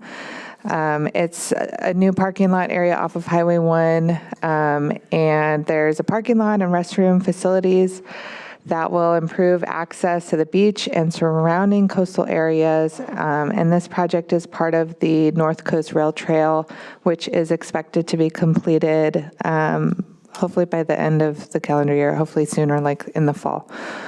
So please join us for that exciting event. Next slide. Construction of the Mar Vista bicycle and pedestrian overcrossing is progressing, and therefore they need to close the freeway overnight for a big concrete pour. That's really exciting part of the project. So the closures are scheduled to take place on May 14th from 9 p.m. to 6 a.m., and the closures will be staggered so that only one direction is fully closed at a time. Detours will be in place, so please plan accordingly if you plan to travel in the area on May 14th. Next slide. Santa Cruz County Bike Fest, previously known as Bike Month, kicked off on May 1st. With partial funding from the RTC, Ecology Action's Bike Fest has something for everyone. There's a full calendar of bike-related events taking place all month long, from a month-long bike challenge to walk and roll to wherever day, which is actually today, community rides, bike repair days, and more. Community members interested in participating in any of the Bike Fest activities or joining the Bike Fest challenge for the chance to win some great prizes can scan the QR code for more information or visit our website. Next slide, please. So I have a few staffing updates. I'm pleased to announce that Nick Dante has joined the RTC as a transportation planner. He has over a decade of experience in transportation planning, specializing in multimodal infrastructure implementation and interagency collaboration. His prior work includes advanced GIS and transportation demand management support for San Jose State University, site suitability assessments with the San Francisco Recreation and Parks Department, and bikeway implementation with the City of San Jose's Department of Transportation. Nick brings deep experience with community outreach, interagency coordination, grant pursuits and administration, and project management with an equity-centered mindset that will strengthen our team's efforts to advance equity across our region. Please join me in welcoming Nick to the RTC. Welcome, Nick. Next slide. I have another exciting announcement. I'd like to congratulate our beloved transportation engineer, Riley Gerbrandt, who was recently promoted from associate transportation engineer to senior transportation engineer. Riley started at the RTC in 2021 and has brought extensive expertise and leadership to the RTC in engineering and project delivery. He served as project manager for several of the agency's most complex and high-priority capital programs, including the recently concluded zero-emission passenger rail and trail project concept development. He also manages our Measure D rail infrastructure preservation program, and he was assigned to be the project manager for a new project that we're working on, which is the Coastal Rail Trail Southern Segments project. So that would be segments 13 through 20, which we are planning to hopefully award in the next couple of months a consultant contract for. So that's really exciting. Collectively, these assignments represent responsibility for managing and delivering multiple concurrent capital programs totaling over $15 million in active project development and annual program delivery. With this promotion, his experience, technical expertise, and collaborative approach will continue to be tremendous assets as we advance our program of capital projects that improve mobility, safety, and quality of life throughout Santa Cruz County. So please join me in congratulating Riley, who I think is online. Yes, I'm here online. Thank you. He's busy working. Okay, next slide, please. Okay, so Riley also attended the California Passenger Rail Summit in Sacramento last week. The summit brought together industry leaders, policymakers, and stakeholders working at the intersection of intercity passenger, regional, and freight rail to collaborate and shape the future of rail transportation in the state. Over the 3-day summit, attendees heard about current rail issues, strategies on funding, which is always helpful, and explored emerging and new technologies and shared best practices. Next slide. I have a sad announcement. On April 3rd, Rod Dearden Sr. passed away. He's known as the father of modern transit in Silicon Valley. Rod was a visionary leader in the transportation sector and a passionate advocate for public transportation and sustainable mobility. His work has had an impact far beyond Silicon Valley and has inspired and guided the work we do at the RTC. Rod is a former Santa Clara County supervisor for 20 years and most notably known for leading the efforts to create the VTA Light Rail. He also served as founding executive director of the Mineta Transportation Institute until 2014 when he moved to emeritus status, and he chaired more than 100 international, national, state, and local programs, most related to transit and the environment. The RTC extends its deepest condolences to Rod's family and friends. His legacy of service and dedication will continue to guide our work. And I will just say, I overlapped with Rod when I was at the Mineta Institute, and he was such an inspirational instructor, and I learned so much from him. And even in his last days, you know, we were on the phone and he was advocating for rail and transportation in Santa Cruz County. And so we're forever thankful for Rod's influence, leadership, and dedication to public service. So thank you. That concludes my director's report. Thank you. Any commissioners' questions, comments? Seeing none, bring it back to the public. Mr. Chairman, I'm sorry if I just could very briefly. Thank you. I would just like to tag on to Ms. Christensen's comments about Supervisor Dearden. I was studying for my the only degree I've ever gotten, undergraduate degree at San Jose State. And in it was early 1970s, I was studying one afternoon and knock on my apartment door in the city of Santa Clara, where I was living at the time, going to San Jose State. And Rod Dearden was there. I had no idea who the guy was. He said he was running for county supervisor and had some ideas about transit and transportation and so on. And I just really liked the way he was very energetic, very forward-thinking, very progressive about what was possible. This is at a time when the Silicon Valley, if you kind of think about it, in early 1970s, we're just coming really out of the Second World War and really seeing the transition of the Silicon Valley from basically orchards and defense industry into the tech industry and so on, and the growth and development of the Santa Clara Valley.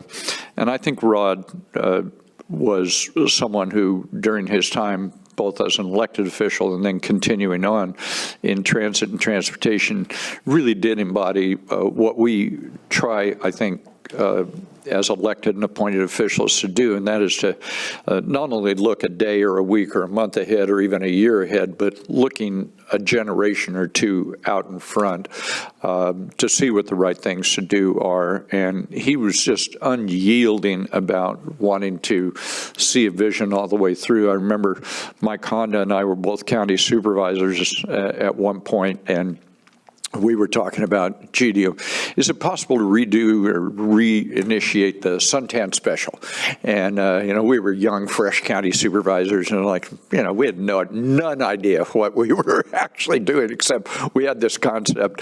And we went and we talked to Rod, and Rod said two things. He says, first of all, if you're going to do that, you have to commit yourself and never stop, because it will, every stop along the way of getting something like this done, there will be enormous challenges and hurdles and opposition and so on.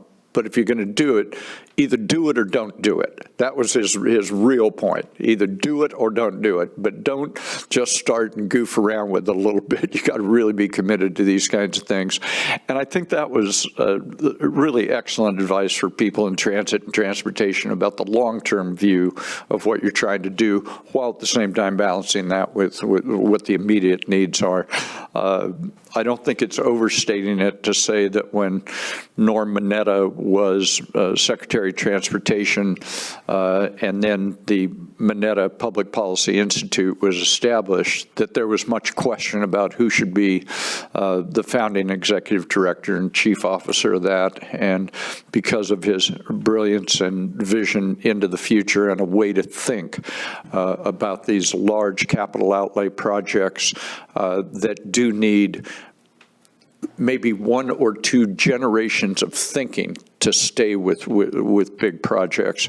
And I know, at least for me, I know that our friends at Fort, who really relied on Rod a lot in terms of his advice and counsel and experience. And I think people generally throughout Northern California especially, will miss his very positive, forward-thinking way of going about this very difficult, compound, complex work. And thank you, Mr. Chairman, for the opportunity to be able to say a couple of remarks. As I understand it from discussing this with Ms. Christensen, there will be, the Mineta Institute is planning on a recognition event, and I would hope that our executive director and board members will be advised sufficiently in advance that we can have a delegation there to express our thanks and appreciation to Supervisor Dearden. Thank you very much, Mr. Chairman.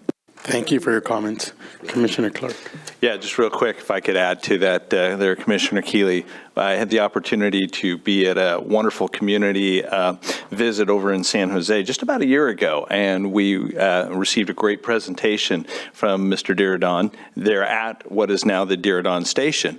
And I'll have you know that he singled me out, and he says, if you want to do the suntan special, you can do it. So he was still advocating for that, and he says, you just got to set your mind to it and do it. So he still has a vision for the suntan special. Thank you. With that, I'm going to go out to the public. I'd like to weigh in on the executive director's report. Seeing none, Chambers, do you have anybody online? Yes. Brian Peoples. This is Brian Peoples with Trail Now. The director pointing out the Panther Beach parking lot just reinforced the issue that you can never have a train now going to Davenport, and everybody needs to realize this because you've added multiple rail crossings, and that violates a PUC. So any proposal on that should stop. The other thing is the continued advocacy of rail for Santa Cruz, where it didn't even, the report didn't even look at the Coastal Commission restrictions, was a failure. And I'll just add that the light rail in San Jose is the most subsidized and inefficient rail system across America. It's actually reported that way. So that system, there's been many discussions about replacing it. So the light rail system is not something to point to. Thank you. Thank you. Michael Saint.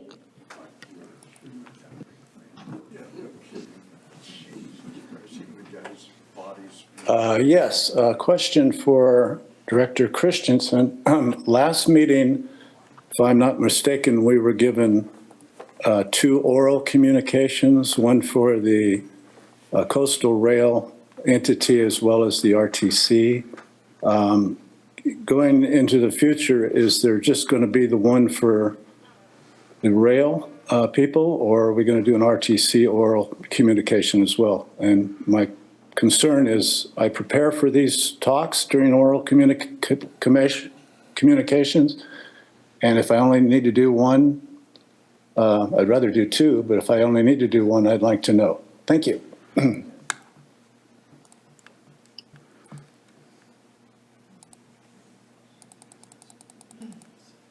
Thank you. Go. Jim Helmer.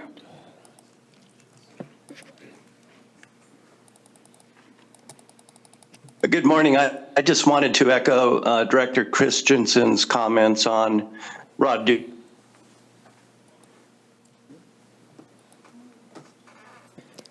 Mr. Helmer, we can't hear you anymore. The city of San Jose, it was Rod who.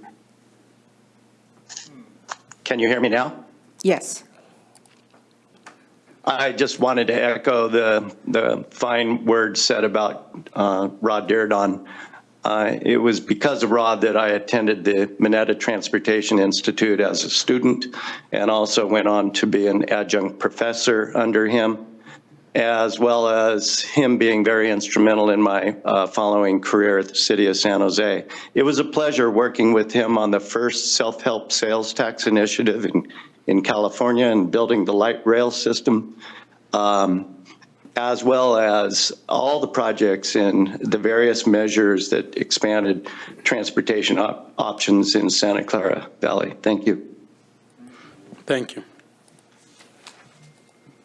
Sean?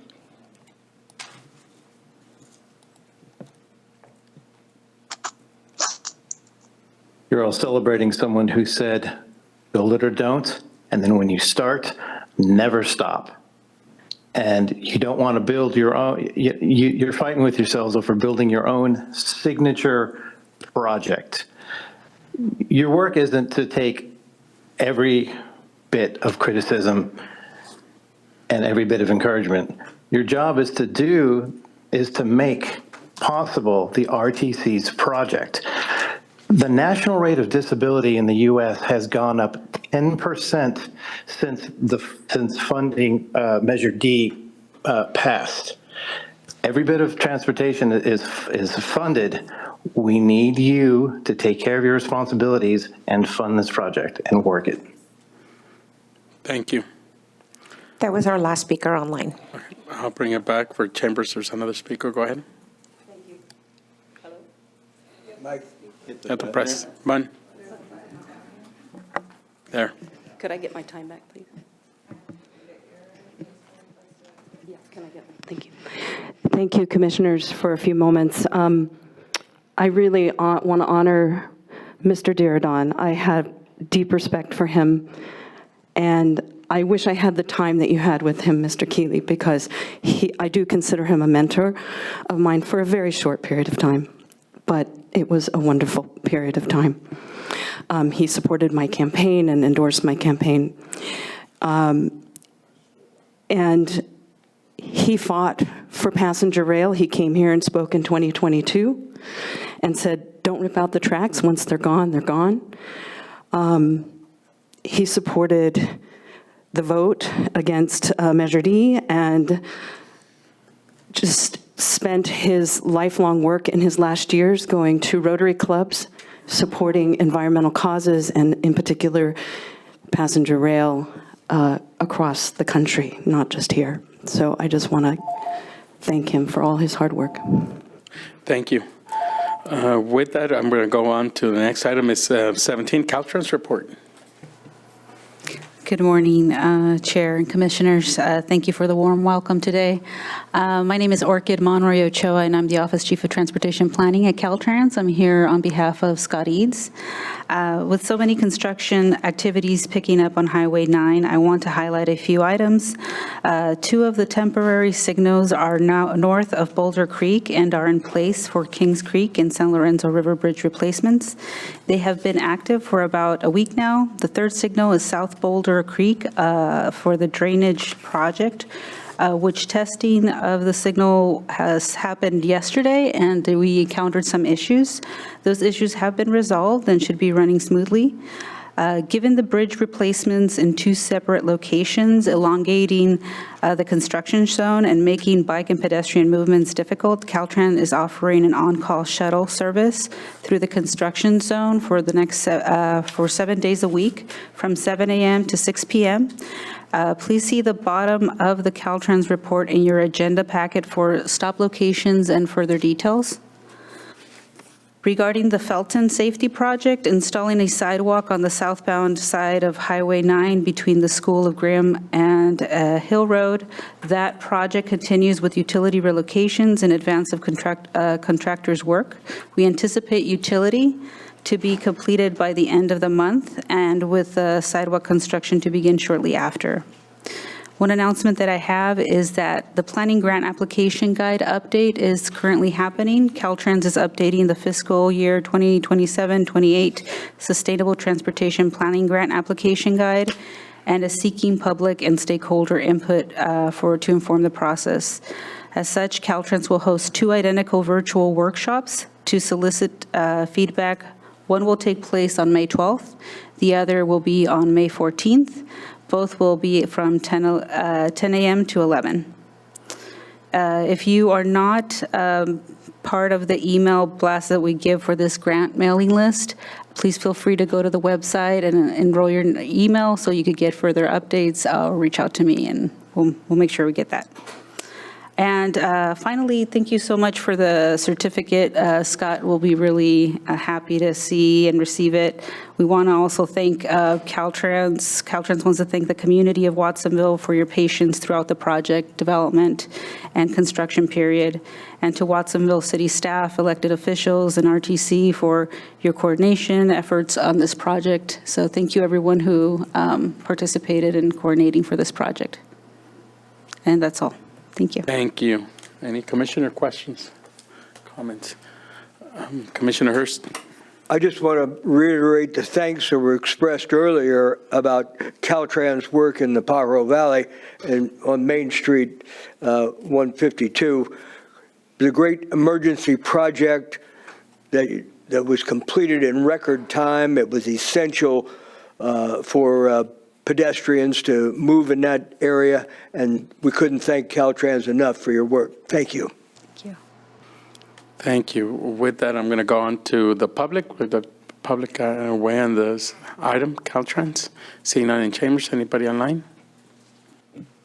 Yes, Jim Helmer.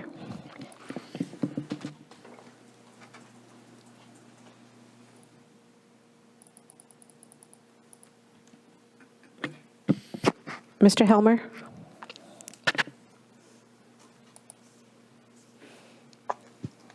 Excuse me, it's recently come to my attention on the safety project from the campus to Felton that the Caltrans design takes away the off-street diagonal parking in front of the small shopping center known as Whispering Pines. They are requiring southbound parallel parking on Highway 9. I just want to remind, and I've talked to Caltrans RTC as well as the county, over 70% of the people going to the shopping center will have to make a very, very risky 3-point U-turn on Highway 9 to parallel park, not only having to put it in reverse to park, but if they wish to continue after visiting the shopping center toward Ben Lomond and Boulder Creek, they will need to make another U-turn on Highway 9. Very narrow, very fast, but 2 U-turns to attend the shopping center is not a desirable solution. I'm just going on record now. Thank you. Thank you. That was your last speaker. With that, bring it back. So thank you for that report. And we're going to move on to 18, 2026 draft on Met Transit and paratransit needs. It's staff report.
Please bear with us. We're having technical difficulties.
All right.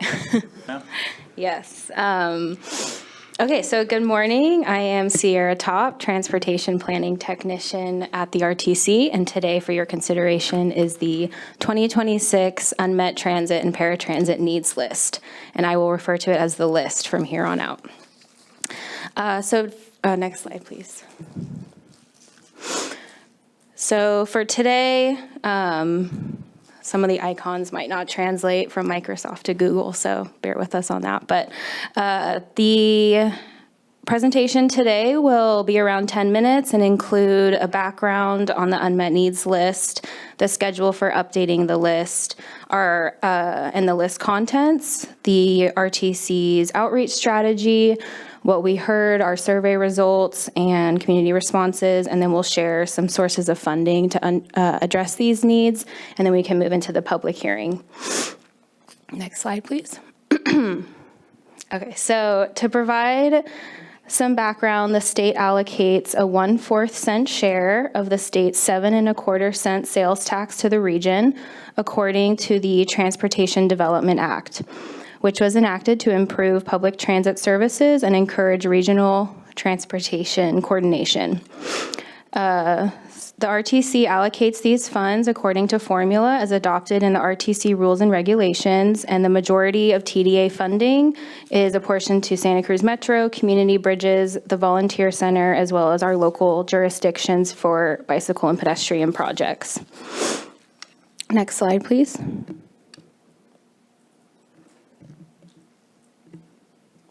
Previous slide, please. Okay, so prior to making any allocation not directly related to public transportation services, specialized transportation services, or facilities provided for the exclusive use of pedestrians and bicycles, TDA statutes require transportation planning agencies to implement a public process, including a public hearing, to identify any unmet transit needs of transit-dependent or disadvantaged persons, and determine if any unmet needs can be reasonably met. So although the RTC does not allocate TDA funds to local streets and roads projects, the agency continues to work with our Elderly and Disabled Transportation Advisory Committee, or the END-TAC, which serves as our social services Transportation Advisory Council per TDA statutes, to continue to solicit public input on unmet transit needs. Next slide, please. So the previous list was adopted in May 2025, and we began the 2026 update in February of this year. Between then and now, the list was reviewed by the END-TAC and circulated amongst our transit agencies. Staff conducted outreach and incorporated input into the list, and then we conducted a final review with the END-TAC before today's public hearing. So while the RTC, again, is not required to perform this analysis, we continue to conduct this process annually to ensure we're having conversations with some of our most vulnerable populations in the community. And also, year to year, existing gaps and needs may change. Some needs might be met and we can remove it from the list, and then new opportunities for public input can come up. Next slide, please. Okay. Previous slide, please. Okay, so the list itself is comprised of 5 categories, including general, paratransit and specialized transportation services, paratransit and specialized capital, transit services, and transit capital. Next slide. And within each of those categories are different overarching needs, opportunities to address those needs, and specific strategies to execute the opportunities. So, for example, under the general category, there's a need listed as a safe travel paths for accessibility improvements. A potential opportunity to address that need has been identified as coordinating with construction companies, and then taking that further, a strategy to address that opportunity could be enforcing policies to ensure objects and construction materials are not blocking the right of way. So this list also includes criteria to help determine priority opportunity areas, and this was developed by E&DTAC along with community input and was also aligned with the previously adopted 2050 Regional Transportation Plan goals, policies, and targets.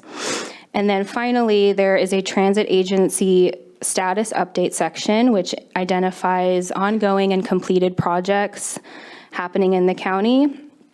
And then with this section, we can see where progress is being made, so we can track and remove items from the list as they are addressed or completed. Next slide.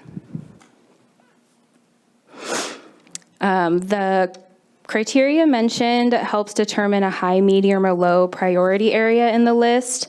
And this difference in rank is not necessarily intended to devalue projects, but gives us a clearer framework for understanding community priorities when it comes to addressing these needs. And although some areas may be prioritized higher than others, everything on the list is eligible for funding. Some examples of projects or needs that received a high rank are safe and improved travel paths to access transit, better construction management, affordable or free transit programs, improved communication and qualification eligibility for paratransit, and then expanded cross-county services, so getting to San Jose perhaps for medical appointments.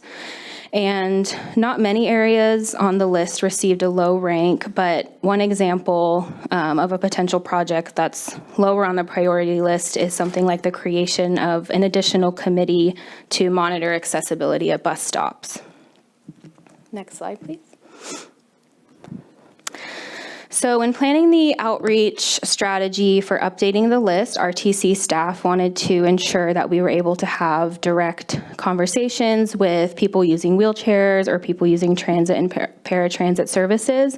And then we also use the recently adopted RTC Equity Action Plan and Toolkit as a guide to strengthen our outreach efforts and make sure we're meeting people where they're at. So to do this, we attended various focus groups and tabling opportunities across the county, and this included the Life on Wheels focus group. We tabled at the Felton Library, the Gray Bears Food Distribution, and Watsonville Safeway. And then we also attended one of Watsonville Senior Center's lunch program and got to go table to table talking to, I think, over 60 community members, which was really great. And then we participated in a Liftline paratransit ride-along where we got to speak with participants that day, and as well also the driver, to learn about operations and needs. And then we did email announcements. We released a digital survey and distributed flyers across the county, and all of our materials and survey were bilingual in English and Spanish. Next slide. So in summary, This is what we heard across the various outreach strategies. There is still a need for increased transit frequency, reliability, and expanded service in general, such as express service between Santa Cruz and Watsonville. People still need more support navigating transit services and paratransit qualifications, and there's a need for expanded options like passenger rail. People also express interest in expanded bike share programs into Watsonville and San Lorenzo Valley to really help with accessing transit or getting to places not served by transit, and then enhanced collection of information on existing facilities and travel paths to ensure that they're being maintained properly. And another thing we wanted to highlight based on what we heard and observed is that these services are really people's lifeline to accessing medical appointments, social activities, and groceries. And for some people, if they miss a ride or they can't access a transit stop or they don't schedule a paratransit ride in time, that there really is no plan B for getting to where they need to go. So any new additions were added to the list and shared with transit agencies and the E&D and reviewed by the E&D TAC, and we really saw that these responses continue to align with those high priority areas. Next slide. So the last update we make to the list is tracking successes, and since the 2025 list was adopted, Metro has hired a mobility training coordinator and reinstated their travel training programs. Community Bridges Lift Line has established a headquarters location. The Volunteer Center continues to expand free rides to services like medical appointments in the grocery store, and the RTC updated the guide to specialized transportation. So there's a lot more in the list, but these are some of the highlighted projects we wanted to share. And then the first two justified removal from the list altogether, so those were accomplished. And next slide, please. Oh, sorry, that's the right one. So finally, we wanted to close on some funding options to address strategies, programs, and services on the list. And these include, but are not limited to, the State Transit Assistance, Low Carbon Transit Operations Program, Transportation Development Act, State of Good Repair, FDA 5310, TNC Access for All, and other RTC discretionary funds. And when partner agencies are applying for funding, they can use the list to see what community priorities are and why, and they can seek funding for that work. And addressing priority areas on the list potentially could inform funding decisions. Next slide. So that concludes the presentation for today. Thank you to the RTC for considering the 2026 list, as well as to the county's transit providers for all the work they do in providing these crucial services. And thank you to everyone who has provided input on this update. So we can move into questions in the public hearing. Thank you. Any Commissioner questions or comments? See, Commissioner Downing. Yes, thank you for the presentation and the update, and we're glad to see some of the things getting checked off the list. That's great. I just wanted to thank you for including the pedestrian safety measures that you have, especially around bus stops, and make a suggestion. I know that it may be a low priority to have a bus stop committee, as you mentioned, but we do have RTC and Metro committees that include those folks, so it might be low-hanging fruit for you to consider taking care of that, because it's low priority until it's not. So you may already have folks that are available to do that. And I just wanted to, I read through the list, but I just want to reiterate that I think public education is a part of, you did outreach, but educating the public about keeping non-drivers safe is really important. I mean, it's great that Main Street was repaired and people can walk there again without surfing. But I think that it's important to let, inform drivers that they've got to look out for those folks too. That is a very fast road, and people tend to take off their for whatever reason, but I worry that, even making improvements without educating the public about their responsibility to care for folks that are not driving. I'd love to see more of that.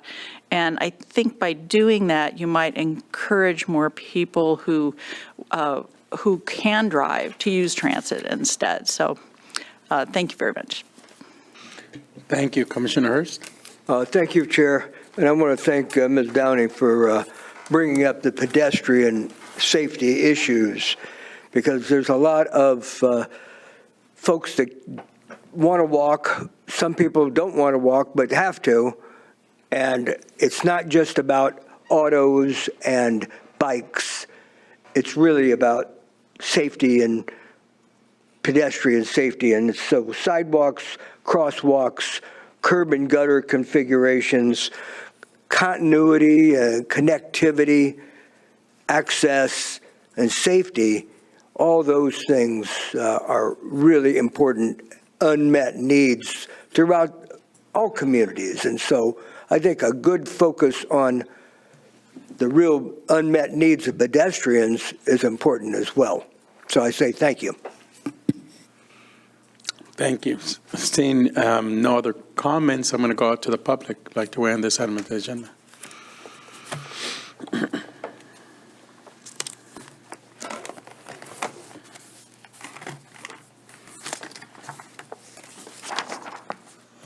Thank you, Chair Montesino and Commissioners.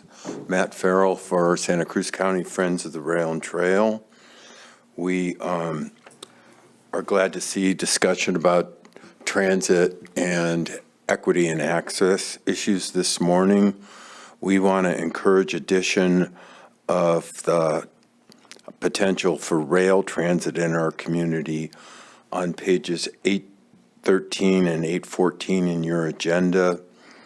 Transit services need regarding increased frequency and span of transit services.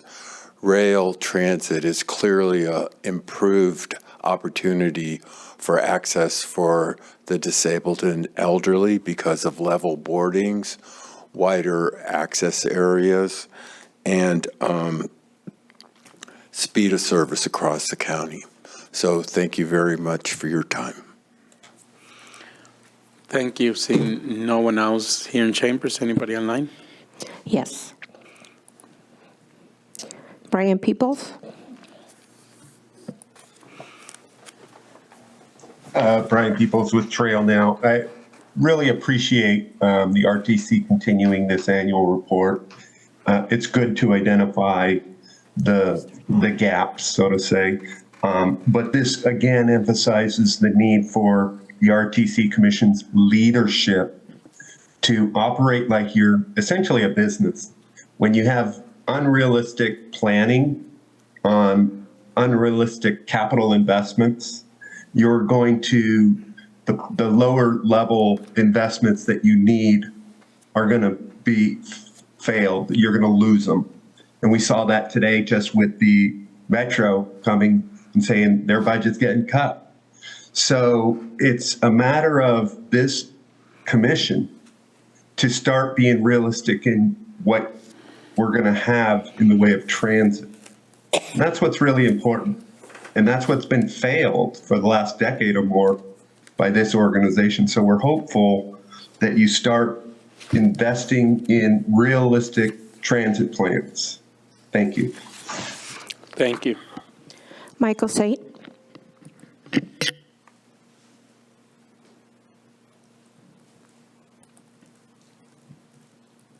Yes, thank you. Wasn't going to speak on this subject, but it came up on some of the things that paratransit actually needs and that personal rapid transit offers.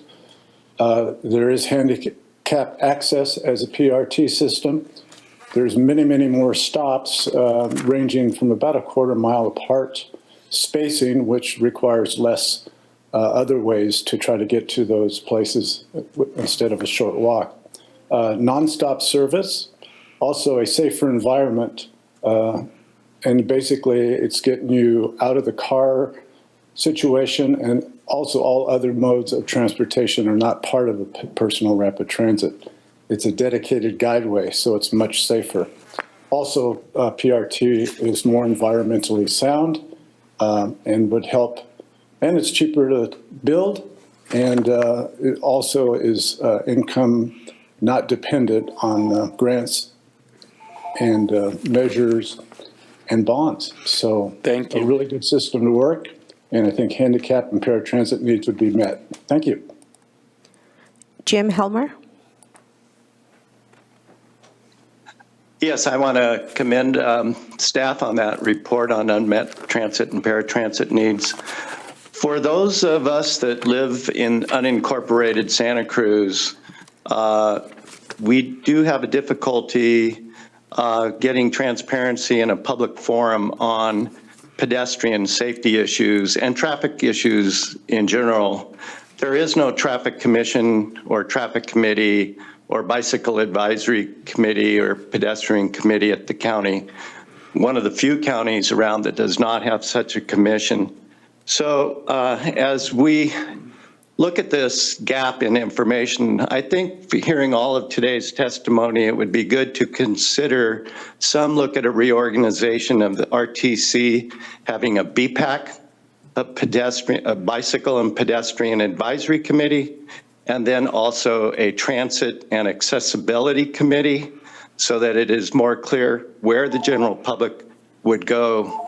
Right now, it's not too intuitive to go to elderly and disabled for pedestrian issues. Thank you. Thank you. That was our last speaker. With that, I'm going to bring it back for appropriate move. It's just a staff report. We don't need to take any action. Do we need to take any action? Or just accept the report? You just have to approve the list. Okay. As the draft. So looking for appropriate motion. I'll make a motion to accept the list as presented by staff. I'll second. So it's been moved and second. Seeing no comments or questions, can I get a roll call? Commissioner Kalantari Johnson? Aye. Commissioner Leonor? Yes. Commissioner Downey? Aye. Commissioner Martinez? She left the meeting. Commissioner Koenig? Aye. Commissioner DeSerpa? Aye. Commission Alternate Schifrin? Aye. Commission Alternate Hurst? Aye. Commissioner Montesino? Yes. Commissioner Clark? Aye. Commissioner Keeley? That passes. So thank you. And then we're going to move on to 19, review of items to be discussed in closed session. Thank you, Mr. Chairman. We have one item in closed session. It's existing litigation involving RTC and the Kajihara property owners. We anticipate this to be a brief closed session. Thank you. And I do anticipate reportable action. So we'll come back. Thank you.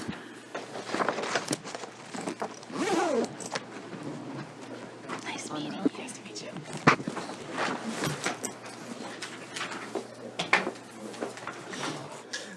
So we're back to the commission, and Thank you, Mr. Chair. I'll report out. The commission provided unanimous authority to enter into the settlement agreement in the RTC versus Kajihara matter. We will go ahead and finalize that consistent with the commission's direction. I will just note for the record that Commissioner Downing abstained from that closed session as well, too. With that, we are complete. No, thank you, and we're adjourned and to our next meeting in June 11th, and here in the same chambers, June 11th, 9 a.m. Thank you. All right. Thank you. Thanks for hosting Watsonville. Yeah. It's always great not to drive. Traffic report, though.